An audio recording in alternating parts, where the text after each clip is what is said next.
Trick, please. I know y'all probably heard this story, but it's gonna always center me in regards to this podcast, man. That we started arguing on Facebook, turned into real conversations, that turned into a podcast on Facebook. But don't pretend like we didn't create a culture over here, whether it was rooted in Africa or not, whether it's monkey see, a monkey do. Trick, please. Trick, please. Why you trying to do everything that I do? Monkey. I'll show you how to flip it in the cheese. Trick, freeze. Trick, please.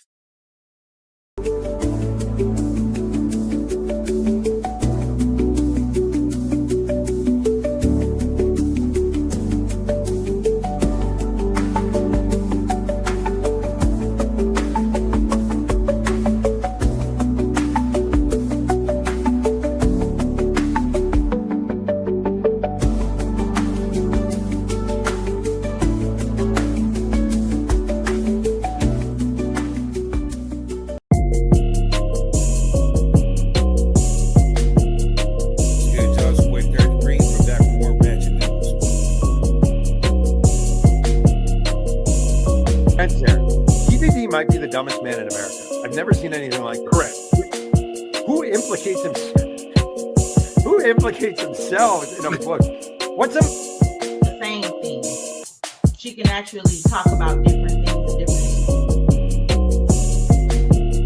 The fact that he said he was better than Q, and like,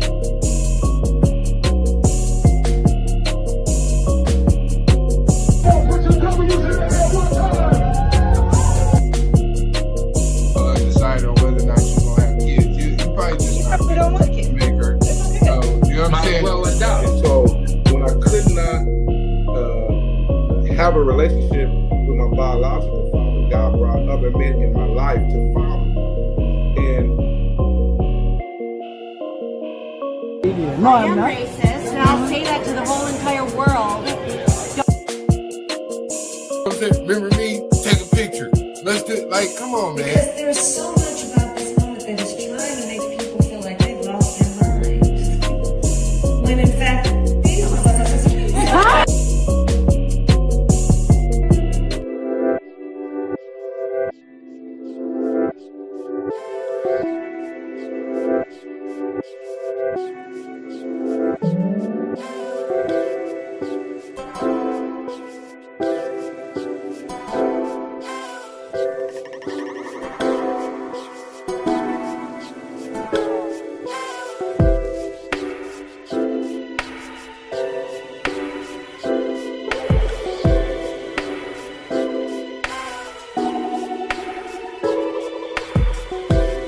Yeah.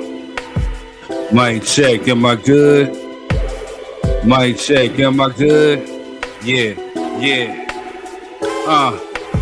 Hey yo, recognize who it be. It's third degree. I thought I told you before, yeah, you can't see me or the crew. We know what we do, and you know we just knocking and we coming right through. Your screen, your stereo, and your system. If you don't know what to do, you can kiss them. I'm talking about my asses, and I'm not for no passes. We giving you front row seats to the classes that we teach. Better yet, you about to see, yes, we got it in reach. It's third degree. We got Class at Method X, and we got Jess, and we about to go up flex. Oh, yes, you about to go up fail this test. And I thought I lost my point, but I digress. But I'm about to bring it back. And right now, we ain't cutting them no slack. You see where I'm at? Lyrically, I be spitting freestyles.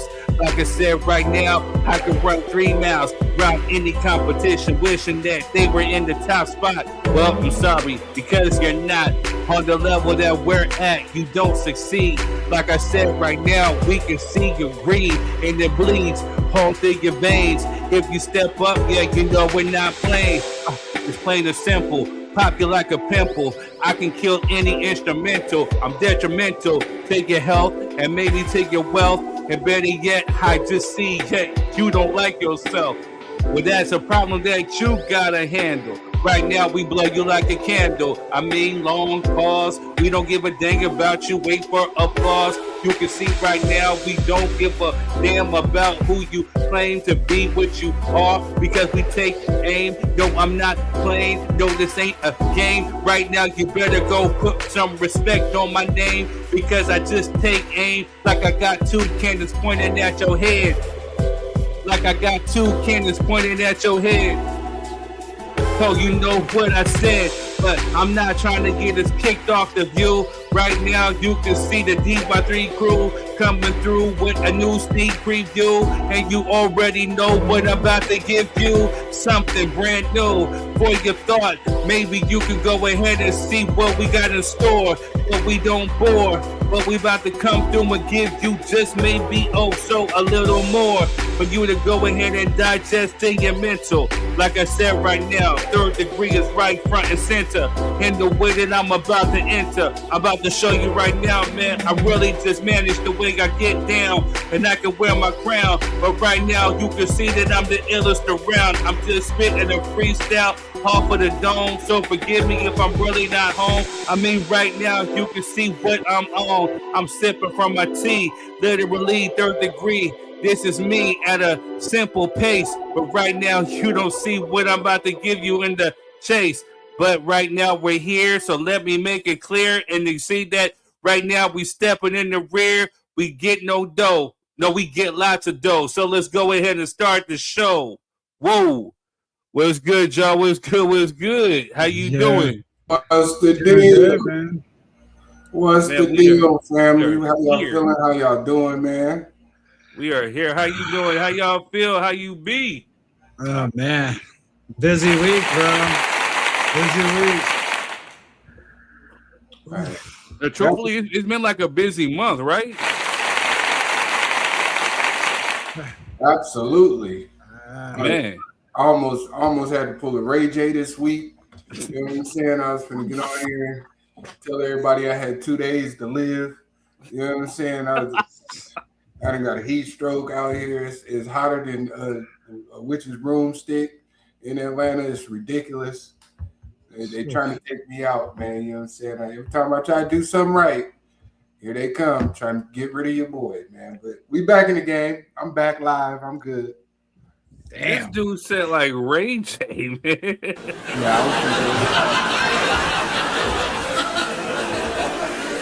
Yeah, y'all pray for me, man. Y'all, I don't know if I'm gonna make it. You saw how Gooski roasted him at the BET Awards, right? Hilarious. We was all thinking the same thing. That was a long 2 weeks.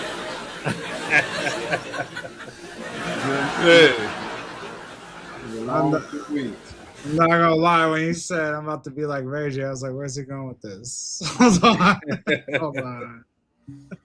Nah, but yeah, it's been a week though, man. I'm glad we back, man. It's another Friday.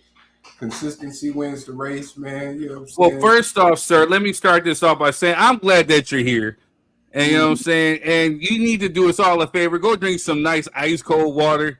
You know what I'm saying? Stay out of that Georgia heat. Man, put a couple of ice cubes in there, you know what I'm saying? I do not envy you with that weather, man. At all, bro. It's ridiculous out here. Yeah. It's not like California heat where you get a cool little breeze. Nah, it's just sticky, hot. It don't get up off you, man. It's all day long. It's hot, right? It's like 80 degrees right now, and it's 9 o'clock at night. Hot damn. Oh man. Yeah, it's ridiculous. It sounds like it, bro. No lie. No lie. Yeah. Hey, what's up, y'all? We got to acknowledge all the Facebook folks, all the YouTube folks. Y'all have been consistent. Y'all make the numbers great. Y'all make this show what it is. Man, truthfully, we wouldn't be nothing without you. So please give yourself a round of applause. You know what I'm saying? Because, hey, without you, I don't know where we would be, but you guys really keep us in this thing. You know what I'm saying? So we love you. Make sure you hit the like and the share button. If you're on YouTube, hit the like, share, subscribe. Make sure you send this out to your people. You know what I'm saying? So I definitely appreciate you. So yes, sir. Well, let's get into it, man. I know we got some ratchetness, man. Man, you already know. You know, at first when I was doing it, I'm like, man, I ain't got enough ratchet news because it was so much stuff happening this week. Yeah, I'm still kind of like in La La Land after the wedding. You know what I'm saying? Like, I'm still trying to get caught up with work. You know what I'm saying? So I really ain't been like, grabbing news headlines. But then when I was doing it, I'm like, dang, actually, I do got some headlines. You know what I'm saying? So you already know. Let's get into it. We'll be right back, y'all. What's good, y'all? It's your boy Third Degree. We're back with more ratchet news. Well, some of it's ratchet, some of it's not, but we still got to speak on it. So let's go. We're kicking it off. Hey, you know what? I don't have that much ratchet news this week because, the NBA has dominated most of the news for me. You know what I'm saying? With the Lakers making some questionable moves. But starting off, drag queen school board vice president arrested on child pornography and endangerment charges. Interesting, right? All right, moving on. The Trump administration sues to halt reparations for black residents in the Chicago suburb. Crazy work. Moving on. Twin brothers marry identical twin sisters and say they hope to have twins of their own. Crazy, right? Maybe it might work out. Moving on. Cameron spoke on recent rumors that him and Mace had a falling out. He said, quote, "Me and Mace is super duper cool. That's my brother," end quote. I believe it. You know what I'm saying? Like, I love the space that they're in. I love the energy of their show. So I hope this is true. And, more props and salute to them. All right, moving on. Parents are being charged with unaliving. Authorities say 70-year-old son, passed away weighing 255 pounds. And that's crazy. That's absurd. And for him to reach that weight, man, it's just shame on the parents, all right? R.I.P. that little boy. Moving on. There's a rumor going on that Drake has reportedly bought the childhood home of Kendrick Lamar for $4.2 million. If so, I think that was a bad investment. Like, why? Tell me he's still not over this. I hope it's not true. You know what I mean? For the sake of it. Let's move on. So the verses happened while we had our show. And right, so mind you, it's being reported that it's saying prolifically pelvic thrusting, Pretty Ricky pummels water munching Omarion and bedazzled B2K in viral battle. They're saying that, essentially Pretty Ricky won that one. So I'm pretty sure Clyde's happy about it. You know what I mean? But moving on. Supreme Court clears path for Trump admin to end protected status for Haitians and Syrians. This is interesting. What do you guys have to say about that? All right, moving on. Teacher accused of having relations with 7 students indicted on 27 charges. Man, they got hurt bad. And that's crazy. What are these teachers doing these days? Are they that sex driven? I don't know. It's crazy. What are your thoughts? Moving on. Prayers going up. Nation of Islam leader Louis Farrakhan's wife passes away at after 72 years of marriage. Man, R.I.P. to her. May she rest well. Salute, Queen. Moving on. It's being reported that DJ Snackademics and Daphne Joy finally linked up, and the actor's already talking wedding. Man, this dude is a sucker for love simp. You know what I'm saying? Like, she probably only interested in sniffing around for his money. You know what I mean? Knowing how thirsty she is, since, her original sponsor is actually locked up. But hey, if you like it, I love it. It's anything for thirst, right? Moving on. Joe Biden calls Trump a loser while firing shots at reflecting pool. Yeah, he's pretty much speaking for half of America. We get it. But moving on. I told you we'd be keeping an eye on this. Michael crosses $977 million globally, becoming the highest grossing biopic in history of cinema. MJ's still out here making moves. You know what I'm saying? So RIP to the king. Can't wait for part 2. Salute to Jafar. Great dude. Well deserved. All right, let's move on. Just stupid. Seattle mother and daughter arrested for stealing over $7,000 worth of Louis Vuitton bags after tipping off police by posting video to Young Miami Spend That. Maybe this is what NDIRE is talking about. And maybe we should talk about this maybe on next week's show. You know what I'm saying? But crazy work, right? Moving on. Parents sue California school after refusing to let children opt out of LGBT lessons. Interesting. Moving on. The BET Awards was last week too. Kirk Franklin nearly came to blows with a street preacher who told him and his wife Tammy to repent or go to hell. I don't know why y'all keep testing Kirk Franklin. It looked like he got mad squabbles, man. Leave that dude alone. You know what I'm saying? Look like he still got a little street in him. Leave him alone. But all right, moving on. Like I said, the BET Awards was this week. But I ain't even watch. I really didn't really care too much. But shout out to Janet Jackson, though. She pulled up with a Tupac shirt. I don't know what it was for, you know, why. But, you know, as you know, she was with Tupac in Poetic Justice. And, you know, of course, she famously or it's been alleged that, you know, she had him take an AIDS test before a kissing scene. But, you know, apparently the two still had great respect for each other. And this is dope to see right here. Janet's still in touch. And I think Keefe D might be cooked. If Janet pulling up to BET Awards in a Tupac shirt, I think she's speaking to the gods above. But speaking of, moving on. But speaking of, well, earlier this week too, Tupac is back in the news because remember how we told you Tupac, unalive suspect, asked to exclude past confessions from Las Vegas trial, pretty much meaning his book? Well, the judge decided, nah, we're going to let you use it.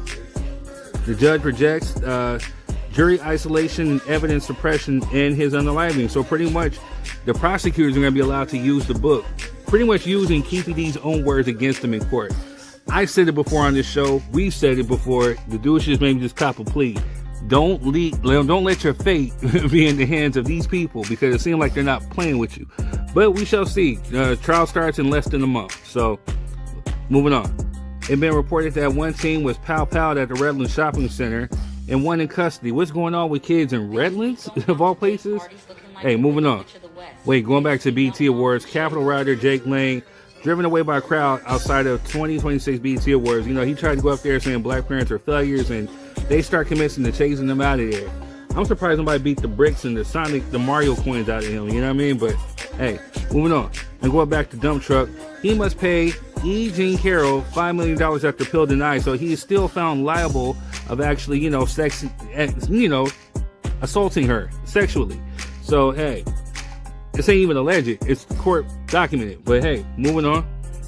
It's being reported that 50 Cent, Ja Rule, Busta Rhymes, and Timbaland are receiving backlash for being listed as performers at Donald Trump's MAGA Club. Donald Trump Jr.'s MAGA Club. I hope this is not true. But moving on. Well, one of the news that dominated this week is LeBron James is actually leaving the Lakers after 8 seasons. And right now we're trying to wait for his decision to see where he's going to play next in his 24th year. So, hey, you know, I think the Lakers kind of did him a little dirty, you know, his treatment. And I'm not a LeBron fan, but they could have treated him a little bit better as far as making him feel a part of the team, as far as feeling a part of the culture. But now they just made it, you know, weird. Because now the Lakers went from showtime to snow time. And folks on the internet wasted no time clowning, calling it the cream team, right? Crazy. All right, moving on. Ugandan general demands Jay-Z to give him Beyonce. Or what? This dude must be smoking on some happy hay.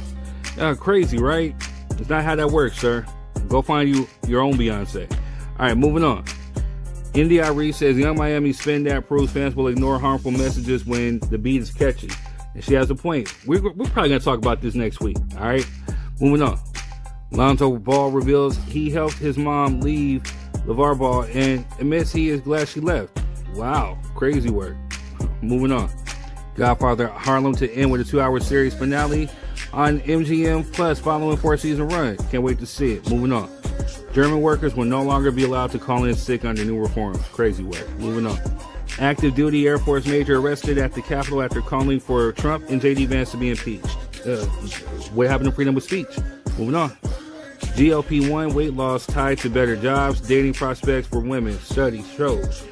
Moving on. Disneyland welcomes 1 billionth guest ahead of 71st anniversary. Salute. Moving on. Nipsey Hussle told Nas that he was the closest thing to Tupac the East Coast ever had. And I may have to agree. All right, moving on. Lil Wayne does everything to kind of go against the culture, right? Kyle Rittenhouse shares a photo with Lil Wayne after office visit. Moving on. A couple climbed the Empire State Building and got engaged, and then shortly after got arrested. Talking about ride or die together, right? Moving on. Last but not least, Chris Tucker reveals at his Las Vegas show that he's been celibate for 3 years. And he says, I'm serious. 54-year-old comedian claims that he's saving himself for marriage. Does it work? Is it unrealistic? We shall talk about it on this show. All right, see you in the field. Anyway, I'm Third Degree, and that's been the Ratchet News. Enjoy the show.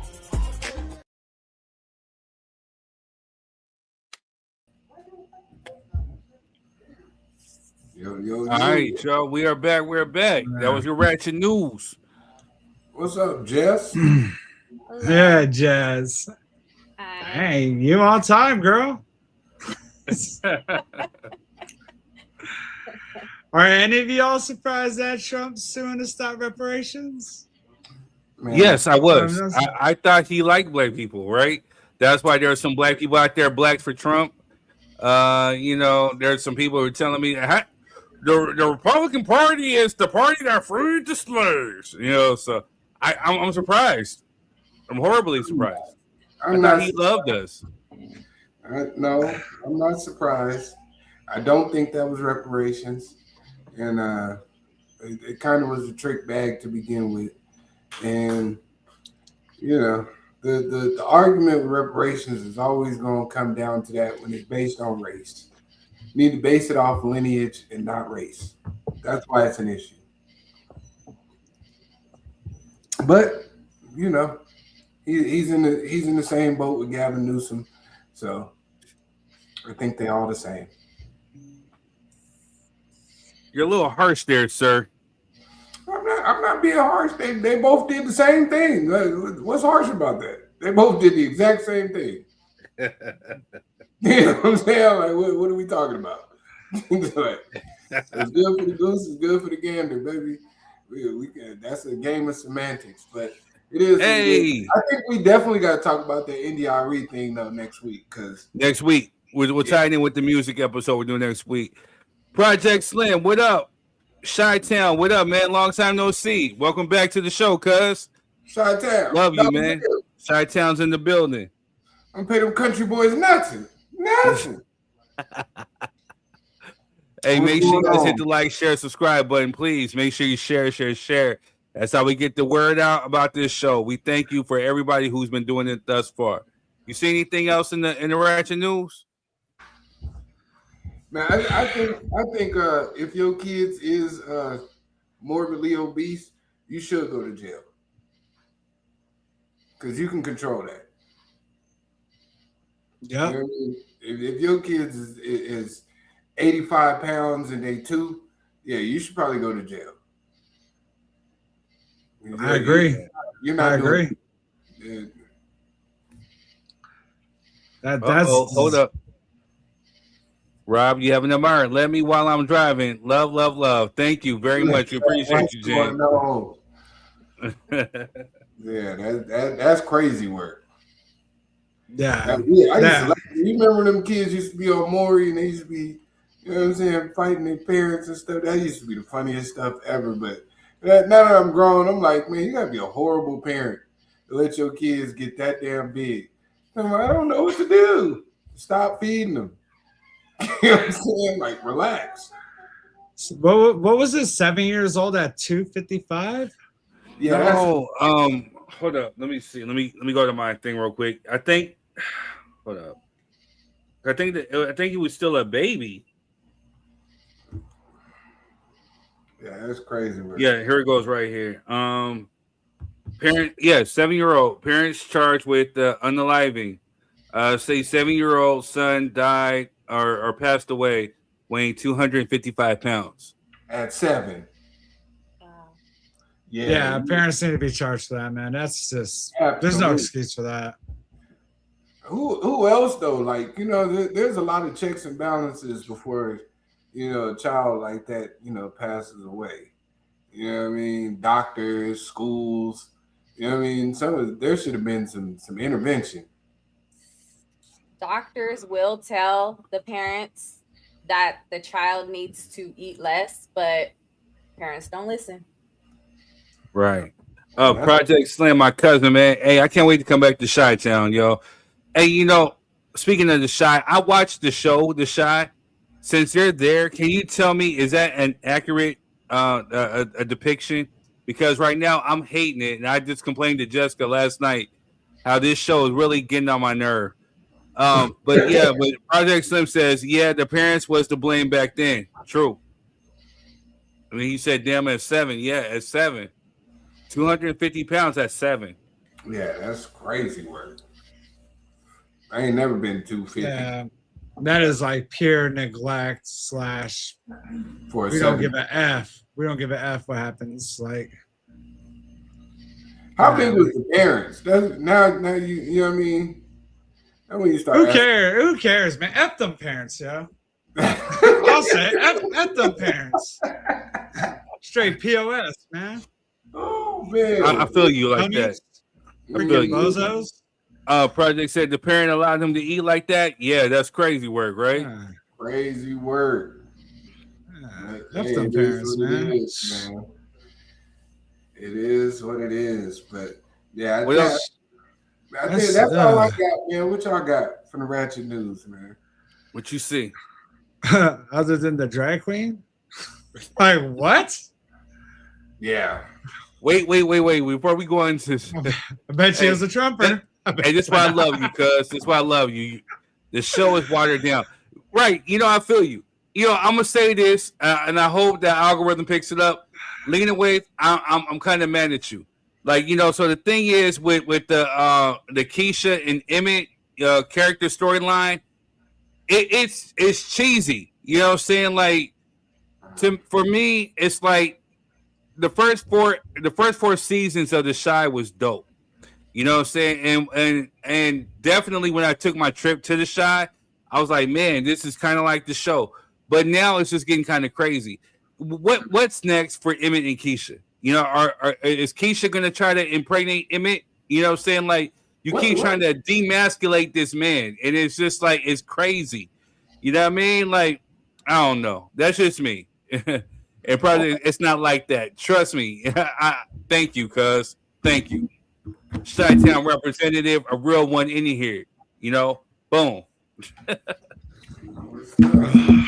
Shout out to Godfather Harlem too, man. Because you know, I went to the season premiere last year. You know what I mean? So yes. It sucks to see that. That's a good show. You know it's a great show. That is a good show. You know what I mean? They did a great job with that. Shout out to all the brothers doing the background work out there, you know, to help keep that show accurate. Yeah, I think that's what it takes. Maybe the Chi needs some real Chi-Town players like our cousin Project Slim to be on, you know, advising these people how to really represent it. Because I think the crazy thing is, Quest, Lena Waithe is from Chicago, but you know, again, shout out to my LGBTQ plus, you know what I'm saying, people. It's nothing against y'all. But, you know, definitely for her specifically, she's caught a lot of backlash from her projects. From one, they try to say that she capitalizes off of Black trauma. And then, you know, at the same time, too, you know, she's I think she's a lesbian. So definitely you can try to see that she's coming from a biased place. Because if it's not one thing like on the Chi, it seems like damn near everybody is damn near, you know, saying like either, you know, gay or bisexual. But then even the strong male characters, she tries to emasculate, especially like Emmett. You know what I'm saying? Like, even like within like last night's episode, so spoiler alert, you know, when he asked her, so who's the head of this household? And Keisha replies, well, it's both of us. He's like, well, is it like, can two people drive the car? You know, and she's trying to say, well, that's that old way of thinking, blah, blah, blah. So it seems like it's an agenda that you're definitely trying to push, and it's not a real depiction. And the women are like, you know, mob bosses and taking folks out and then making like the dudes look like weak and subservient. So, you know what I mean? It definitely looks like there's an agenda that's being played.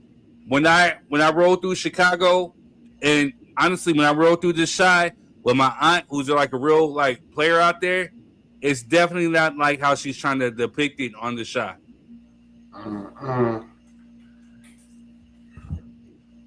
Yeah, that's crazy. If I would have took a look, if I would have taken you to the projects I grew up in, then you would have seen the difference. You know what? Hey, me and Jess are going to try to definitely take a trip to the Chi. I don't know about going to the projects. I'm bougie now. But you can definitely give us the real. I was going to say, who wants a vacation to the projects? What? Hold on. We can Google map that. And he said majority of the Chi content comes from, and unurban area. The script applies to majority of people up north. I like that. You know what I'm saying? Yo, like real quick, I put it in the chat. I really want you guys to check out that documentary that 2020 put out regarding the lady over Celeste over in Lake Elsinore and that artist David. I want you guys to watch that and honestly tell me what you think about that whole situation there. If you guys, there's a lot of stuff left out that I did not catch on the news or anything else. And I was like, whoa, like kind of mind blown on that. Right. So I think that's gonna make a good topic right there, man. Okay. Hey, so shout out that program. What is it called? It's on Hulu. It's called Lady in the Trunk. Go check that out. Yeah. Hey, real quick. Hey, Project Slim, he said, "You go with me, cuz I already know." You know, hey, real recognize real. I already know. My aunt Tony, who drove me through Chicago, through the South Side, I already know I'm good in any hood when I'm with her. So I already know I'm good in any hood when I roll with you. And, you know, like I said, I can't wait to see you again. We're going to try to make that happen. So shout out to Chicago. I love you. Well, I got roots there. I'm coming back, you know, to my other home, and I'm coming to see you, cuz I'm bringing my wife. So you got to make sure we good. You know what I'm saying? My wife is hood. She's SB hood. I don't know if she's Chicago hood. That's a different hood now. You know what I'm saying? Jen said it's called Girl in the Trunk. Okay, well, wow, that's crazy. All right, we'll definitely check it out. Hey, y'all, so real quick, make sure you hit the like, share, subscribe button. To the Facebook people, we love you. Thank you. To the YouTube family, we love you. Thank you. Hit the like, share, subscribe. I got the link in the description. I actually had time to put it in the description. So if you want to come on as a guest, please hit that link. But before you do, just know that if you come on, you got to use your headphones if you're using your phone. You can use it without, but sometimes you bleed into the show. And it makes us look ratchet, like the ratchet news we report. But, you know, at the end of the day, you know, your microphone picks up on everything. So we want to make sure that there's no eating, there's no background stuff going on, no background distractions. Please make sure you're not using the restroom while you're on camera. Make sure that, just know that you can be clipped up and this can go worldwide. And we want to make sure, like Quas say, this is a production. We want to make sure we give the best representation of this production. But also, too, the best way to get this word out is exactly what you guys have been doing. Please hit the like, share, subscribe button, share this with your people. Just know that if you come on as a guest, that, you know, there may be differences of opinion, but just know it's all good. We're not trying to get you to subscribe to one way or get other people to subscribe to the way you're thinking. But at the same time, just know it's a level of respect. You know what I'm saying? You can agree, disagree. But also, to make sure you don't make it too vulgar. Make sure you got your Wi-Fi popping. And, you know, just come on the show and have a good time. This is a safe place. We're of the people, for the people, of the culture, for the culture. And this is a safe place where you can actually come through and drop your thoughts, views, and opinions. Tonight, we got a few topics. You know, shout out to my co-host on here, you know, DY3 Quas, Method X, Jess. You know, we stay popping, we stay busy. And you know what I'm saying? And so we got a few topics tonight. Is celibacy a real thing? Should mothers be acknowledged, single mothers should be acknowledged on Mother's Day? And then we're gonna have our Boss Up Brunch recap. You know what I'm saying? We have our very own DY3 Quas, who's a guest speaker. And you know what I'm saying? And so we definitely want to recap and see how that went. We have a few projects. Love you too, cuz, always. And you gotta bring the wife. She gotta come to Shy. We definitely gonna make that happen. But yeah, we love you. Thank you guys for tuning in. Make sure you hit the like, share, subscribe. We're gonna show some love to some folks, and then we will be right back. All right. Since I'm feeling a little great, we're gonna go ahead and show some love to Uncle Nearest. Uncle Nearest Premium Whiskey is a brand of Tennessee. Whiskey honoring Nathan, nearest green. The first known African-American master distiller, the nearest green distillery, located in Shelbyville, Tennessee, is the world's first distillery named after an African-American. Green is credited with perfecting the Lincoln County process, a charcoal mellowing method that defines Tennessee whiskey's smoothness. Get your bottle today.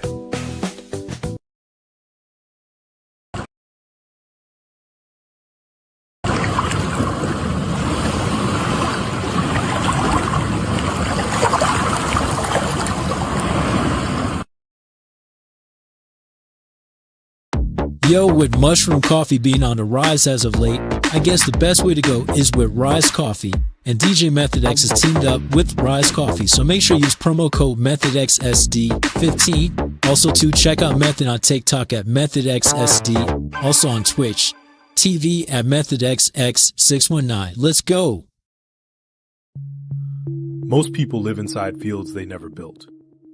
They wake up in environments shaped by other people's expectations, other people's demands, other people's fears. They react to pressure that is not theirs.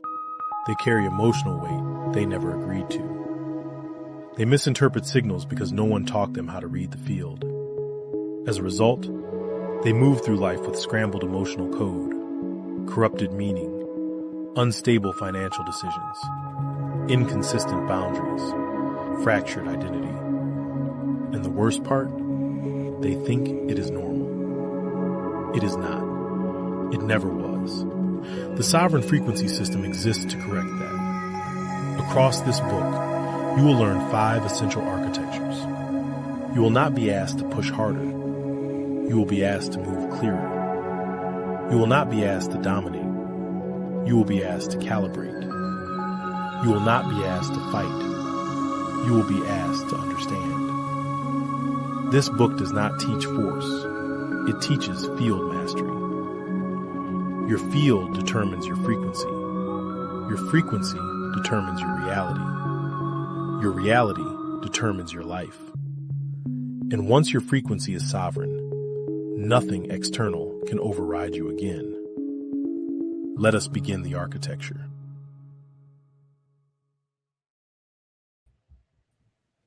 We are back. We're back. Shout out to my pops.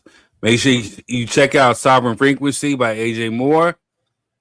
Also, too, we got our very own Method X, who is actually going to be busy this weekend. Can you tell them a little bit about what you got going on this weekend? Yeah, it's a festival, 4th of July, Fiesta Island in San Diego, California. 3 stages, 30 DJs from 12 p.m. to 9 at night. Open to the public. So y'all want to come wild out? That's where I'll be. Man, you got house, you got bass, got techno, and you got reggaeton. You know what I'm saying? You know what I'm saying? So, hey man, shout it out one more time, man. Yeah, it's gonna be at Fiesta Island. Actually, the number is right there for you guys. If you're in the area and you want to get a pin drop of the location, just send a text join to 760-760-2962, and they'll get you there. I was tripping off the reggaeton, bro. I was like, "What? That's still thing." I saw that. I was like, "What?" Hey, man, you be surprised. Reggaeton's still popping. I really don't do like house music or techno, but at the end of the day, reggaeton. Because I think it's because of the gender. You know what I'm saying? They have definitely like a women fan base. Reggaeton stays popping. You know what I'm saying? I dance to it. Oh. Well, excuse me, miss. Yes. Relax. I was like, I didn't know. I thought it was a phase. I thought it was done. Like Little John. I was like, I would have thought so too, right? Yeah. But hey, thank you, cuz. Yeah, I mean, we'll see, dude. It's looking to be pretty packed, regardless. So yeah. Yeah, it sounds like y'all gonna be turned up out there, man. Turn what we call up. I'm trying not to get sunburned, man. I'm trying not to get sunburned and have a good time. I'm trying to, yeah. Hey, probably getting one of those big old hats on, bro. Right, put your liquid melanin on. You know what I'm saying? SPF 50. Yeah. And get out there and do your thing, my brother. Yep. Hey, real quick. Like, real quick. yeah. Everyone out there, just look for the cute guy with his shirt off and his beer belly and nose painted white with the shades. Hey, real quick. No homo. Pause. All that stuff. Rob, you looking real good, man. I see you on your journey, man. I salute you. You know what I'm saying? You out there doing your thing, Thanks, man. bro. So salute to you, man. Thanks, brother. I appreciate you, man. Thanks. Of course. But yeah, so definitely, man. I want to shout out to everybody on this panel, because the whole purpose of the show, when I created it, I wanted to take people who are definitely out there making moves, who are doing things independently, and I wanted to bring us together as a collective, and kind of like Wu-Tang Clan. You know what I'm saying? Like, we all are respected, like in our own journeys, in our own movements. Well, we come together and we represent the brand, which is the Drop Your 3 Cent brand. And, so Quas out there doing the Boss Up Brunch 2026, a guest speaker. Saying we got Rob out here DJing in Pacific Beach, during like, during Juneteenth weekend. Now he's doing another event there for 4th of July weekend. We got you making treats and snacks and cakes. And, truthfully, low-key, you should be like a wedding planner or like a party planner, because you got skills. I was just bragging to your mom the other day how much you really, like, did everything. Once you get a vision, Jess, you were, like, completely, like, locked in. So, that's the whole purpose. We're all independent, like, I guess you would say stars in our own right. We all got our own individual talents. But we come together, we put them in this pot, we mix it, stir it together, and this is what you got. Drop Your 3 Cent. So I'm really proud, and I want to shout out to my people too, the ones who I call family friends. You're out there making moves, independent moves, and I salute and I really appreciate you and everything that you do. And may your businesses and your business ventures prosper. Hey, it's always been collaboration over competition, man. As long as you keep that in the forefront, man, everybody can thrive. There's enough room at the top. It's always been enough room. And I think the more people realize that, the better off we'll be, because collaboration creates greatness. So can't do it alone. And even if you could, it ain't gonna last long. Hey, salute to you, man. It's real talk. Yes. Quas keeps me on my toes, man. Whenever I'm feeling down and low, he'll be like, he's that energy booster. Hey, get your ass up. He's like Joe Jackson with that belt. It was full Ray J. No, it's fine. Yeah. Hey, shout out to Jen again, the surprise MC. She held it down at the wedding. She said, my legs still recover from last weekend, and now we're going out again. Hey, family Jen, show. It's a family show. Hey, Jen, I think you're the real MVP out of all this, because I know you don't MC, I know you don't hold events down, but hey, at the end of the day, you were right there with your man, your husband, and you held it down. When he needed, you were right there. When we needed you, you were right there. Yeah. So shout out to you, Jen. You're dope. Yes. They were like, who's this white girl talking? Yeah. Hey, man, she did her thing. She sure did. I went back that video, man. Like, hey, Jen was actually doing her thing, man. So we love you over here, Jen. Shout out to you. What video? Shout out to Jen. Well, the one where she was saying, and introducing the new Mr. and Mrs. Wilson. I'm like, oh, man. So she was on the mic. You know what I'm saying? She was on the mic the whole night. Good stuff, man. I'm still mad I missed it, but man, me too. Hey, Quas, the only thing that was missing was you, truthfully, because me, you, Method, and my closest family, my closest friends, the ones who drove far, near, and wide to come out and come celebrate. Man, it was one of those things. I wanted to make sure we had an event where it wasn't nothing sad; it was something positive, and so I wanted all my people who really funk with me tough to be there, because it's genuine love. And so the only thing that was missing was you and the Queen. But we'll do it again. We'll make sure we have you there. Yeah, because of you, like I had to make a new best friend with the photographer, bro, because you didn't show up. Because of me, man. You put that. And shout out to Thur's mom. Hey, watching. I hate Shout you. out to the I'm still surprised. I'm still surprised. Hey, I'm my mom sorry. is my mom, and truthfully, Jess's mom is the dopest because my mom and her mom held it down. You know what I'm saying? Like they knew what we needed, and they were right on time. So They were I hands love on with both everything. of them. They were hands on with everything, dude. I love both of them, man. They're both dope. My mom was like, "Hey," I think she saw the happiness, and she was just happy. She was like, "Here, let's make this pop." You know what I'm saying? And so, hey, man, I love you, mom, and you know what I'm saying, and Jess's mom, I love you too. All right, so I know I digressed but we got some good topics, you know. So for those that don't know, when we got off the show last week, we had a hell of a conversation, man, backstage, and the one that was like prevalent was the Happy Father's Day for single moms. That's the one that took the cake. I was trying to hurry up and get off because I know Quez, he's on the East Coast time, you know what I mean? But for whatever reason, he stood and he held it what we call down. But also, too, Rob was like, hey, celibacy, is it a real thing? Is it real? or you know what I mean? You know, so it's one thing we're going to talk about, too, tonight. That's the first topic we're going to talk about tonight. Also, too, we're going to recap the Boss Up Brunch. Like I said, I don't just keep any old body around me within my circle, within my cipher. Quez, our very own DY3 Quas, who's been holding it down on this show, but also holding it down for the Boss Up Brunch.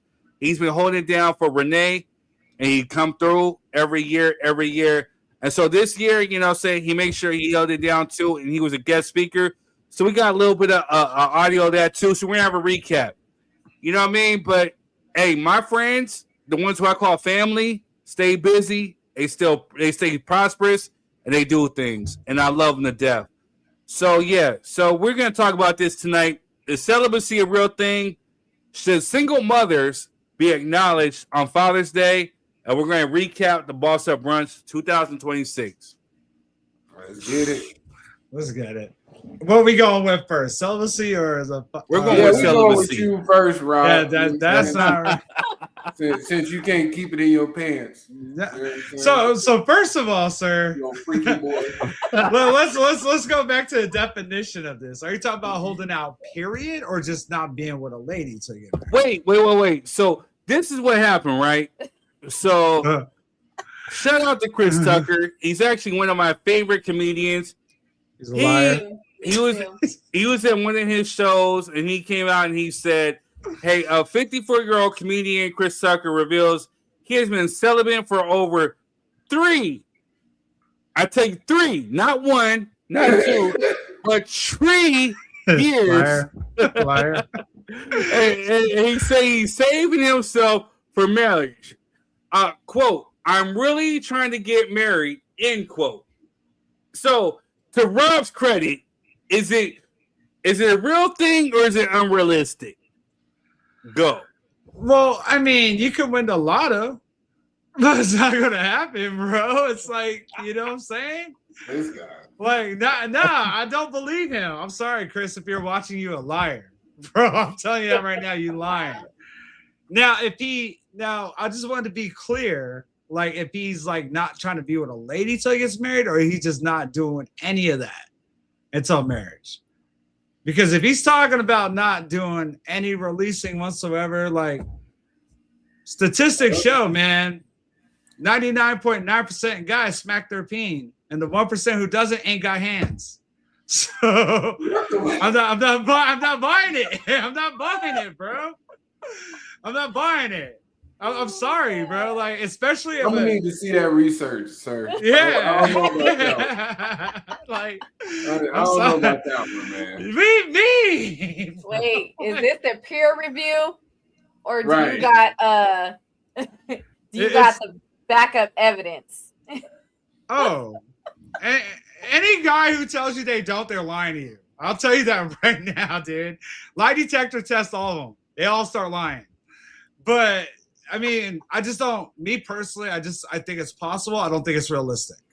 Now, being with the lady, of course, if you want to save yourself for someone or you want to save yourself for that moment, yeah, great idea, kid. Go for it. But I just don't see it really happening, especially a guy of his status. That's Chris Tucker, bro. Regardless of his age, I'm sure he gets thrown in his face all the dang time. Like, realistic. I think he may have come to a point like where he reached his burnout. You know what I mean? As a man, that do get old too. You know what I mean? Like just knocking him down just to knock him down. Yeah, that's cool for a few years, but when you hit 50 or something, you still ain't married, and you out here looking for love. That may be a time to tone it down. Now, I think it's very, very much possible within reason. Like 3-4 years is a long damn time. That's a long time, sir. That's a long time. And I'm not trying to be in that man business of what he do with his bathroom and all that. That's his business. You know what I'm saying? But first off, real talk. I got a question for the panel. Mm-hmm. What's the longest time that you have been without getting any? Oh gosh. Shit. Everybody on here. It ain't been long, pimp. I ain't gonna lie to you. I'm gonna be honest, like 2 weeks. Wow. It ain't been no damn years. I can tell you that much. No. I think wifey can contest this. Probably, I think the longest was a month, dude. And I think, I was going through some junk, bro. That was on me. Like, back was hurting and everything. So yeah, probably about a month. Right. But yeah, nah. Yeah. Nah. Jess, before we did the I do's, you see the class on here. I think it's easier for women. You know what I'm saying? Is it? Yeah. Is it easier for men or for women? It's easier for women. Yes, it's easier for us because I have gone years like Chris Tucker. Yeah. See, when you're a man, you wake up in the morning rock solid. Mm-hmm. You know what I'm saying? You gotta find something. Yep. You know what I mean? Mm-hmm. That's every day. You gotta do that every day. You're gonna wake up on a stiff and just let me ignore it. What age does this start at? Man, like 12. Oh man. Okay. All right. You know what I mean? Every day you wake up on stiff. Like, come on, man. But this might sound bad, but I think is a reason why it's easier for women. Because Alexandria was good with you. And I had to say this, guys, but I think women get way more disappointed than men do in that stage. You know what? I think I agree with you. They get hyped up and they get 2 minutes of fun and they're like, huh? Like, huh? What? Like, it's done. Do you have that problem, Jess? 2 minutes of fun? No. But anyways, you asked me a question. Let's stay on task. You asked me a question, and your question was, because you held up your ring. So, what was the question? Is it easier for men or easier for women? I did say I feel like it's possibly easier for women, but I am a woman. It's easy to go years, you know what I mean, for us compared to men. Even at a young age, I was able to do it. So I don't know. Yeah, like I said, we was blessed with a curse. You know what I'm saying? Like, yes, it is what it is. When you wake up in the morning as a man, and this is no ditty, you know what I'm saying? Just the truth. Like when you wake, you pitch the tent first thing in the morning. Like, you know what I mean? You got to find somebody. Yep. Yeah, hey. You roll over and you just. Hey, you know what I mean? Oh, wow. Well, since it's there. Alexander, we love you. Thank you. She's a longtime supporter and a contributor of Dr. 3 Cent. She says, Daddy, stay catching strays. You know what I'm saying? Like, I think he's going to for a long while. For the rest of his life. For the rest of his life. You know what I'm saying? And, truthfully for y'all, taxi cab confession.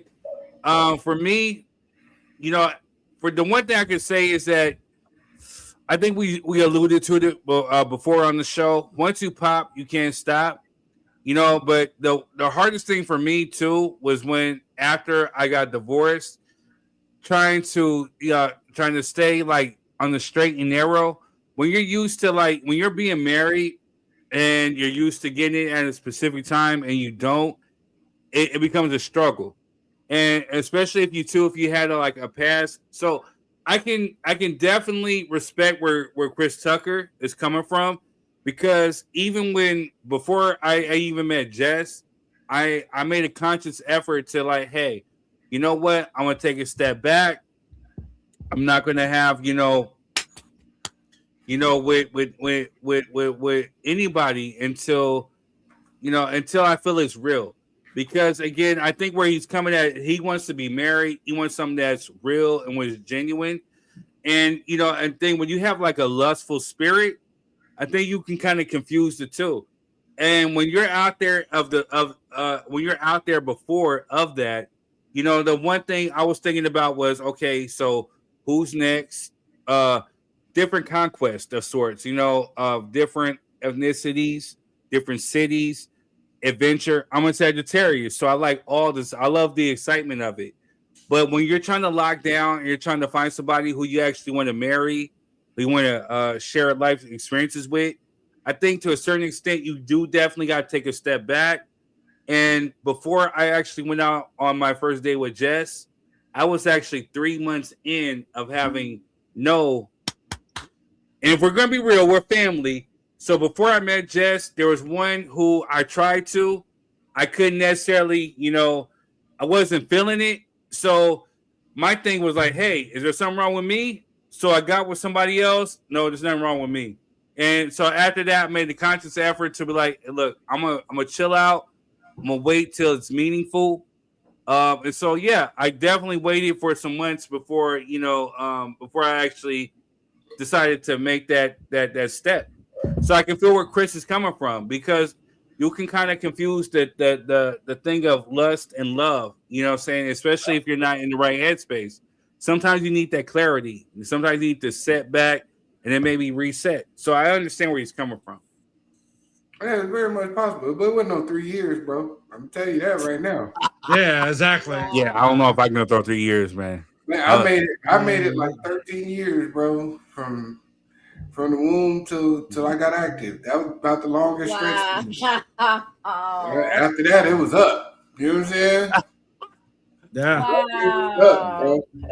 You know what? Yeah, my dad was in the military, so I ran into his videos and magazines at the age of 7, bro. So I was already ready to go. We was outside with you know what? Hey, I don't want to make this a battle of the sexes. Wow. But I think, hey, can men or women stay celibate longer? I think maybe the women. I think they win this on a long shot. The women got that. Yeah. Yeah. Y'all can have it too. You know what I'm saying? Wow. I ain't gonna lie to you. During those like 3 to 4 months when I was waiting, no, it was a struggle. I had to purposely let's just go to the gym. Oh, let's work on the show. I had to focus on something else other than trying to, hey, let's go and try to appease this need, this because when it comes to sex, it's like an appetite. You know what I mean? And when you're trying to appease that appetite, you're trying to sustain or satisfy the appetite, it can become a long struggle. Because again, when you're a Sagittarius, shout out to Alexandra, she put out that sag. You're thinking like, hey, different ethnicities, different cities, different countries, different states. Start thinking on a different excitement level. You know what I mean? So I had to kind of subdue that. And then, lo and behold, I met this one right here. And now you got in-house. You know Hold on. So how long did Jess make you go to sleep hungry, bro?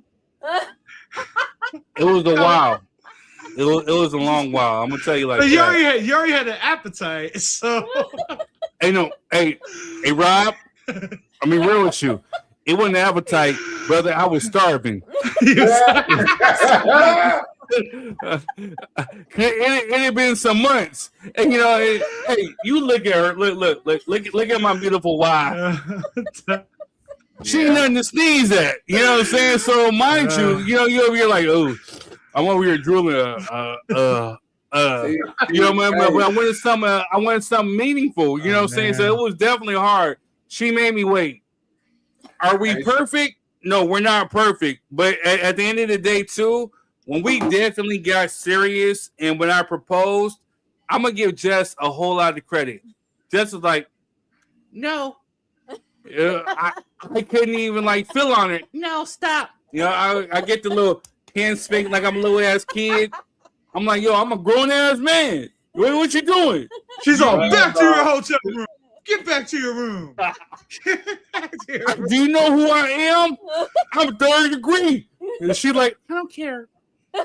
Hey, shout out Alexandra, man. I don't know. Hey, we waiting on the results too, man. Good job. She was studying for a CPA. Hey, let's rewind it back. I was studying for the CPA exam. I took my first test on 27th. I'm chilling. Hey, we're waiting. We're gonna send you positive energy and prayers to you. Salute. We love you on this show. You're definitely a mainstay on here. I missed y'all. Hey, we definitely miss you too. You hold it down. POP, you hold it down. Yeah. Project Slim saying he's laughing at us and he's saying women can, but he said, but women cheat with toys. Very true. Not all. Y'all do got some. Not all. Yeah, y'all got some events. I'd rather have the real thing. High five that. Because on our wedding night, y'all be having women do. On our wedding night, I was waiting. I was hungry. I was a deprived person waiting for some food. You know what I'm saying? Like a fat kid waiting for some cake. But I was able to get that cake. Bro, need you to chill. I'm playing. No more for you. Yeah. Alex says you have to work on yourself if you want to attract the right, and that's exactly what it was.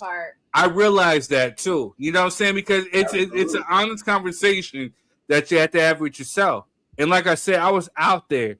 And so again, the different adventures, different excitement, I knew what I wanted. And essentially, I wanted to be married again. I wanted to have children. I wanted something meaningful. And the type of adventures that I was having, it wasn't meaningful because, again, once you get that fulfillment, it's over. You know what I'm saying? So when it came to Jess, I literally was not looking for, okay, let me look to try to, or whatever, bust a baby. I was like, let me try to get to know her. Let me try to be her friend. And again, when we met, it wasn't on no, let's date, let's become a relationship. It's on some friend stuff. So you're right, 100%, Alexandra. She also says it's best to get to know people vertically before you get to know them horizontally. Mm-hmm. That's a whole bar. And you over here dropping bars like you and MC. That's a shirt right there. Go ahead and print them up, Alexandra. We got you. That's a damn shirt right there. Jess, I'm with you when you write. None of that artificial stuff. Yeah, exactly. Because again, and I'm speaking as a man. I can't speak for nobody else on the panel, no other man. When you get that dopamine, you fulfill that dopamine within your brain. You quote unquote bust it, baby. The reality starts to set in, and you look at this person, and you ask yourself, as a man, do you see yourself with a future with this person, or is it just a fulfillment? Something that you had to fulfill or conquer or conquest or whatever of sorts.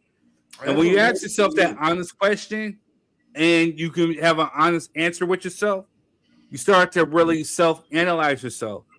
And maybe look, I need to take a step back. Mind you, I don't think there's nobody out here that probably loves sex more than me. But when it came to knowing what I wanted, after my divorce, it was a struggle. I wanted to be remarried. I wanted a family. I wanted so many things. And I knew in order for me to find the one who I wanted to spend the rest of my life with, I had to take a step back from my enjoyment, my conquest of stepping out there. And so, and I think in my obedience, I think God blessed me with a Jessica. Absolutely. I wasn't laughing at you. I'm laughing at Project Slim because that sounds like a Midwest saying. You know what I'm saying? Wait. Let's quote it. That's a Midwest saying. Wise woman said, "Cookies were always presented as a reward for an accomplishment." Not if it feels like sandpaper. No. Wow. Hey man, I had one of those before, and it's not. I got to test drive the car before I buy it. That's all I'm saying. Gosh.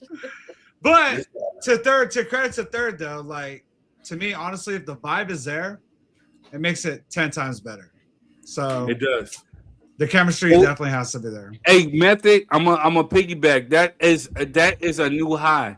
Because before I got married my first time, I was out there trying to be quote unquote player and this and that, different races, different countries, whatever popped in my mind.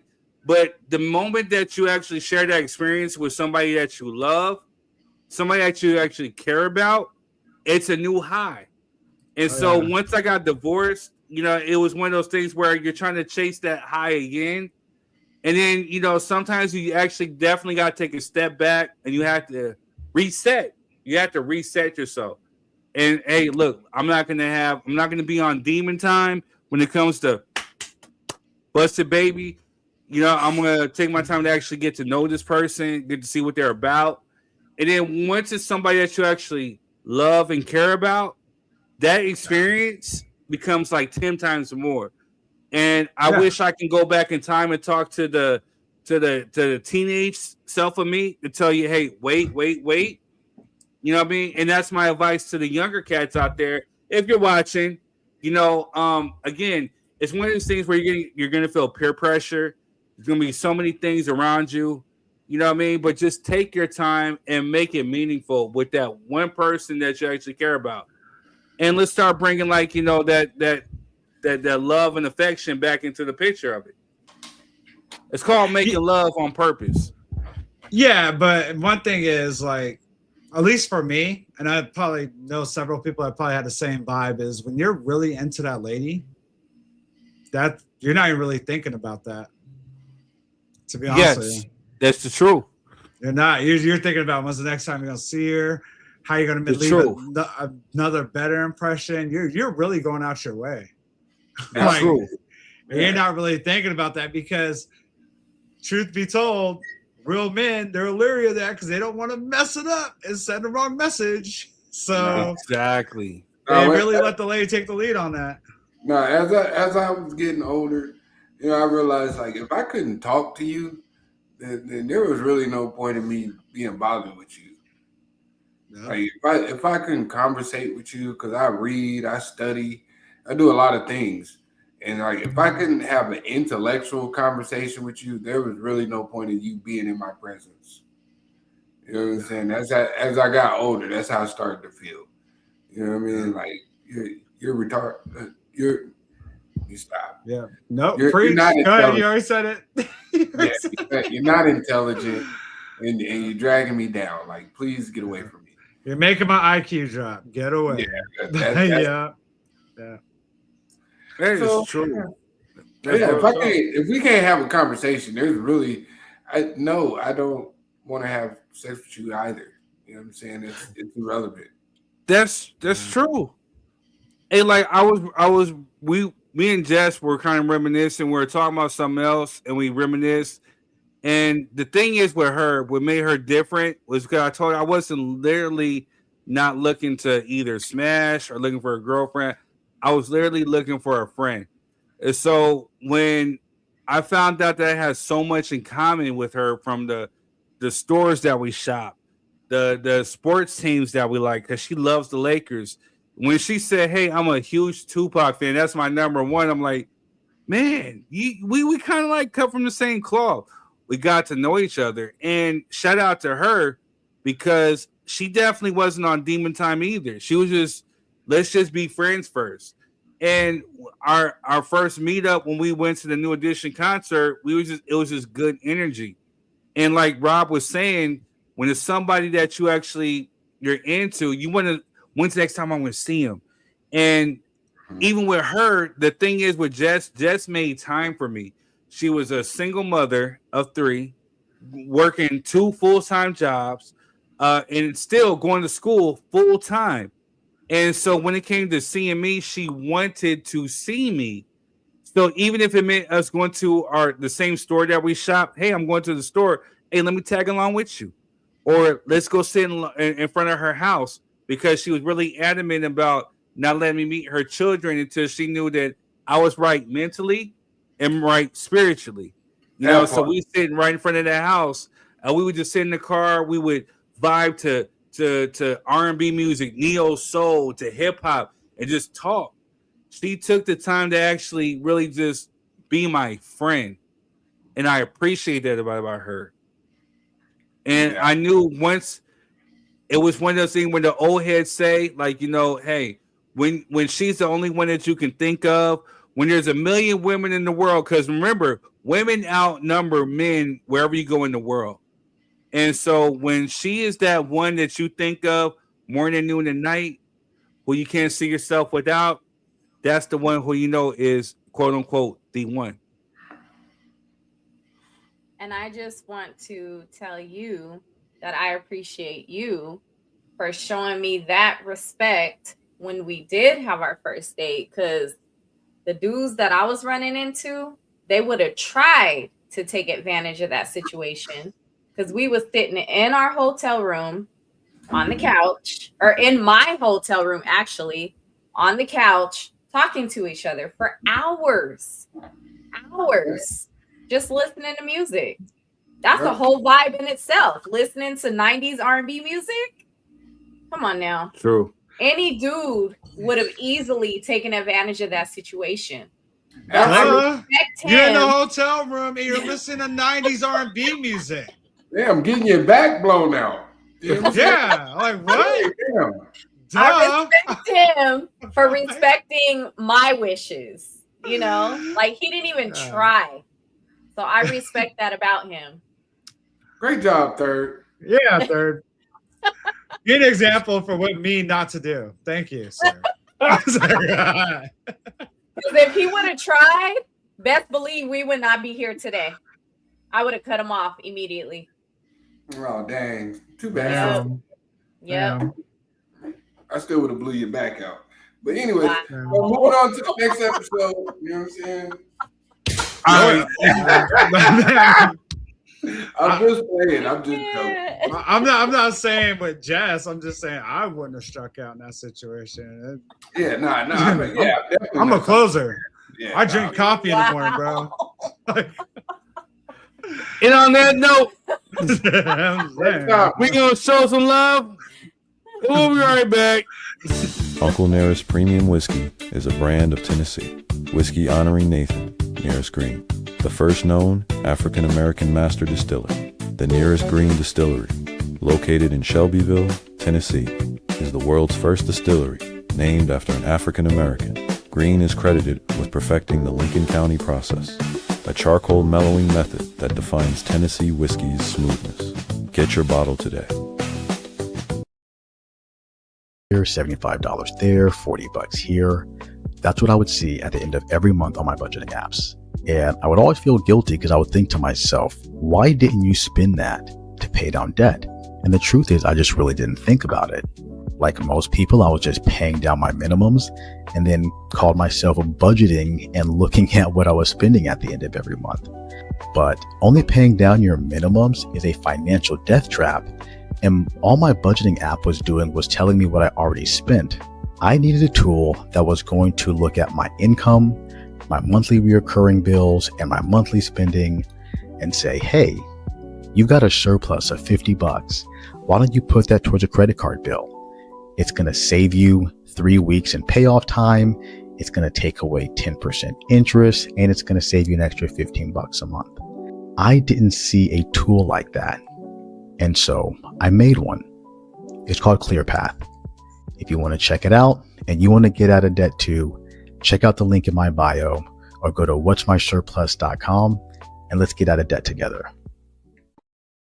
In San Bernardino at Melba's. Now we heard about them through a post on Instagram, and since we've been craving soul food, me and my fiance drove all the way from LA, plus we love supporting Black-owned businesses. When we got there, you can see so many locals very excited, waiting for their food. Everything's made fresh to order, the staff is super friendly, and they're really here to make you feel at home. We were so excited. I went with Melba's famous fried chicken. Just hear this crunch. It's fried good and it's super juicy. For my 2 sides, I went with potato salad and baked beans. Plus, I added on cornbread. Alberto ordered hot links paired with candied yams and mac and cheese. And with this reaction, it's safe to say that we're definitely coming back. Come support Melba's here in San Bernardino.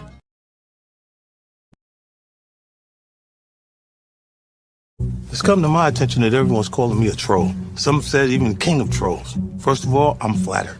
But I'm done with all that. I would never do a deal with DoorDash and quite literally deliver beef when millions of people are watching. I mean, who would do something like that? I'm not delivering quality beef. It's more of an art than science. Don't want to be too obvious. It's all about timing. And I'm always on time. Oh, it's Doug Holmes. What a coincidence. No matter what kind of beef you have going on this week, remember DoorDash delivers. And you know what goes great with beef? A bottle of this beautiful Branson cognac, aged 4 years or 50 months. Who's keeping count?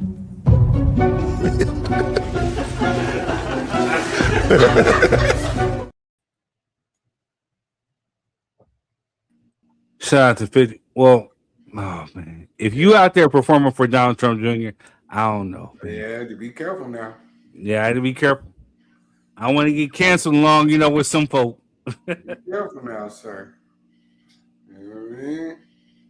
Wait. We have a comment. Oh, we have a comment. We got to show up. Jen says, I don't even know what that looks like when it comes to Rob. You throw out some 90s R&B, he's done. That's it. But hey, Jen, to your credit, you're a wife. So yeah, it's supposed to definitely go down. She does have the right to say no, though. We're not playing spades. Okay, Keisha from the side. Yeah. Smack it, flip it, rub it down. Get out the BD. Oh no! I can't. All right, y'all. What are the next topics we're going to get into? Should single mothers receive acknowledgement on Father's Day? So when we got off the show last week, we were backstage. I was frantically trying to figure out how do I record this because we were back there having a meaningful conversation about this because Clyde, I don't know where you at, brother, but he said he put up a post and there was a woman who it was a bunch of men and all of a sudden there was a woman who said, yeah, thank you for the Father's Day because I played both parts. And we had like an extra hour-long conversation about this topic here. And we said, hey, let's put a toothpick in it. Let's come into it next week. Let's talk about this. And, we want to have a meaningful conversation about this. Should single mothers receive acknowledgement on Father's Day? F no. Absolutely not. I'll take F no for 503rd. I'll take it. Wow. And I'm gonna take a page from the Queen's book. Well, she said best. Acknowledge your uncle. You got a brother, nephews. There's so many. It's Father's Day or meant for the fathers. Yeah, true. I wholeheartedly agree. You know what I'm saying? I'm gonna take the daily double on that one. You know what I'm saying? And go with. You never see a bunch of men on Mother's Day, and I happen to know a few single fathers that do amazing jobs. You know what I'm saying? Two of my friends specifically, you know what I'm saying, that are single fathers, and I've never once heard them say, hey, it's Mother's Day, it's my day too. I've never heard that from them. And it's hard being a single parent no matter which side of the spectrum you on. But I think it's kind of narcissistic when women do that on Father's Day. We appreciate you, we love you. I grew up with a single mother. You know what I'm saying? So I know that she had a hard road. But I don't think she's ever said, "Why you ain't tell me Happy Father's Day?" My mom ain't never did that, ever. Just being honest. Yeah. I celebrated the men that was in my life, my grandfather, my uncle, you know what I'm saying? Some of the other prominent men that poured into me, no Diddy, you know, mentally and spiritually and emotionally, you know what I'm saying? But yeah, I just I don't get why they do it. I really don't. Right.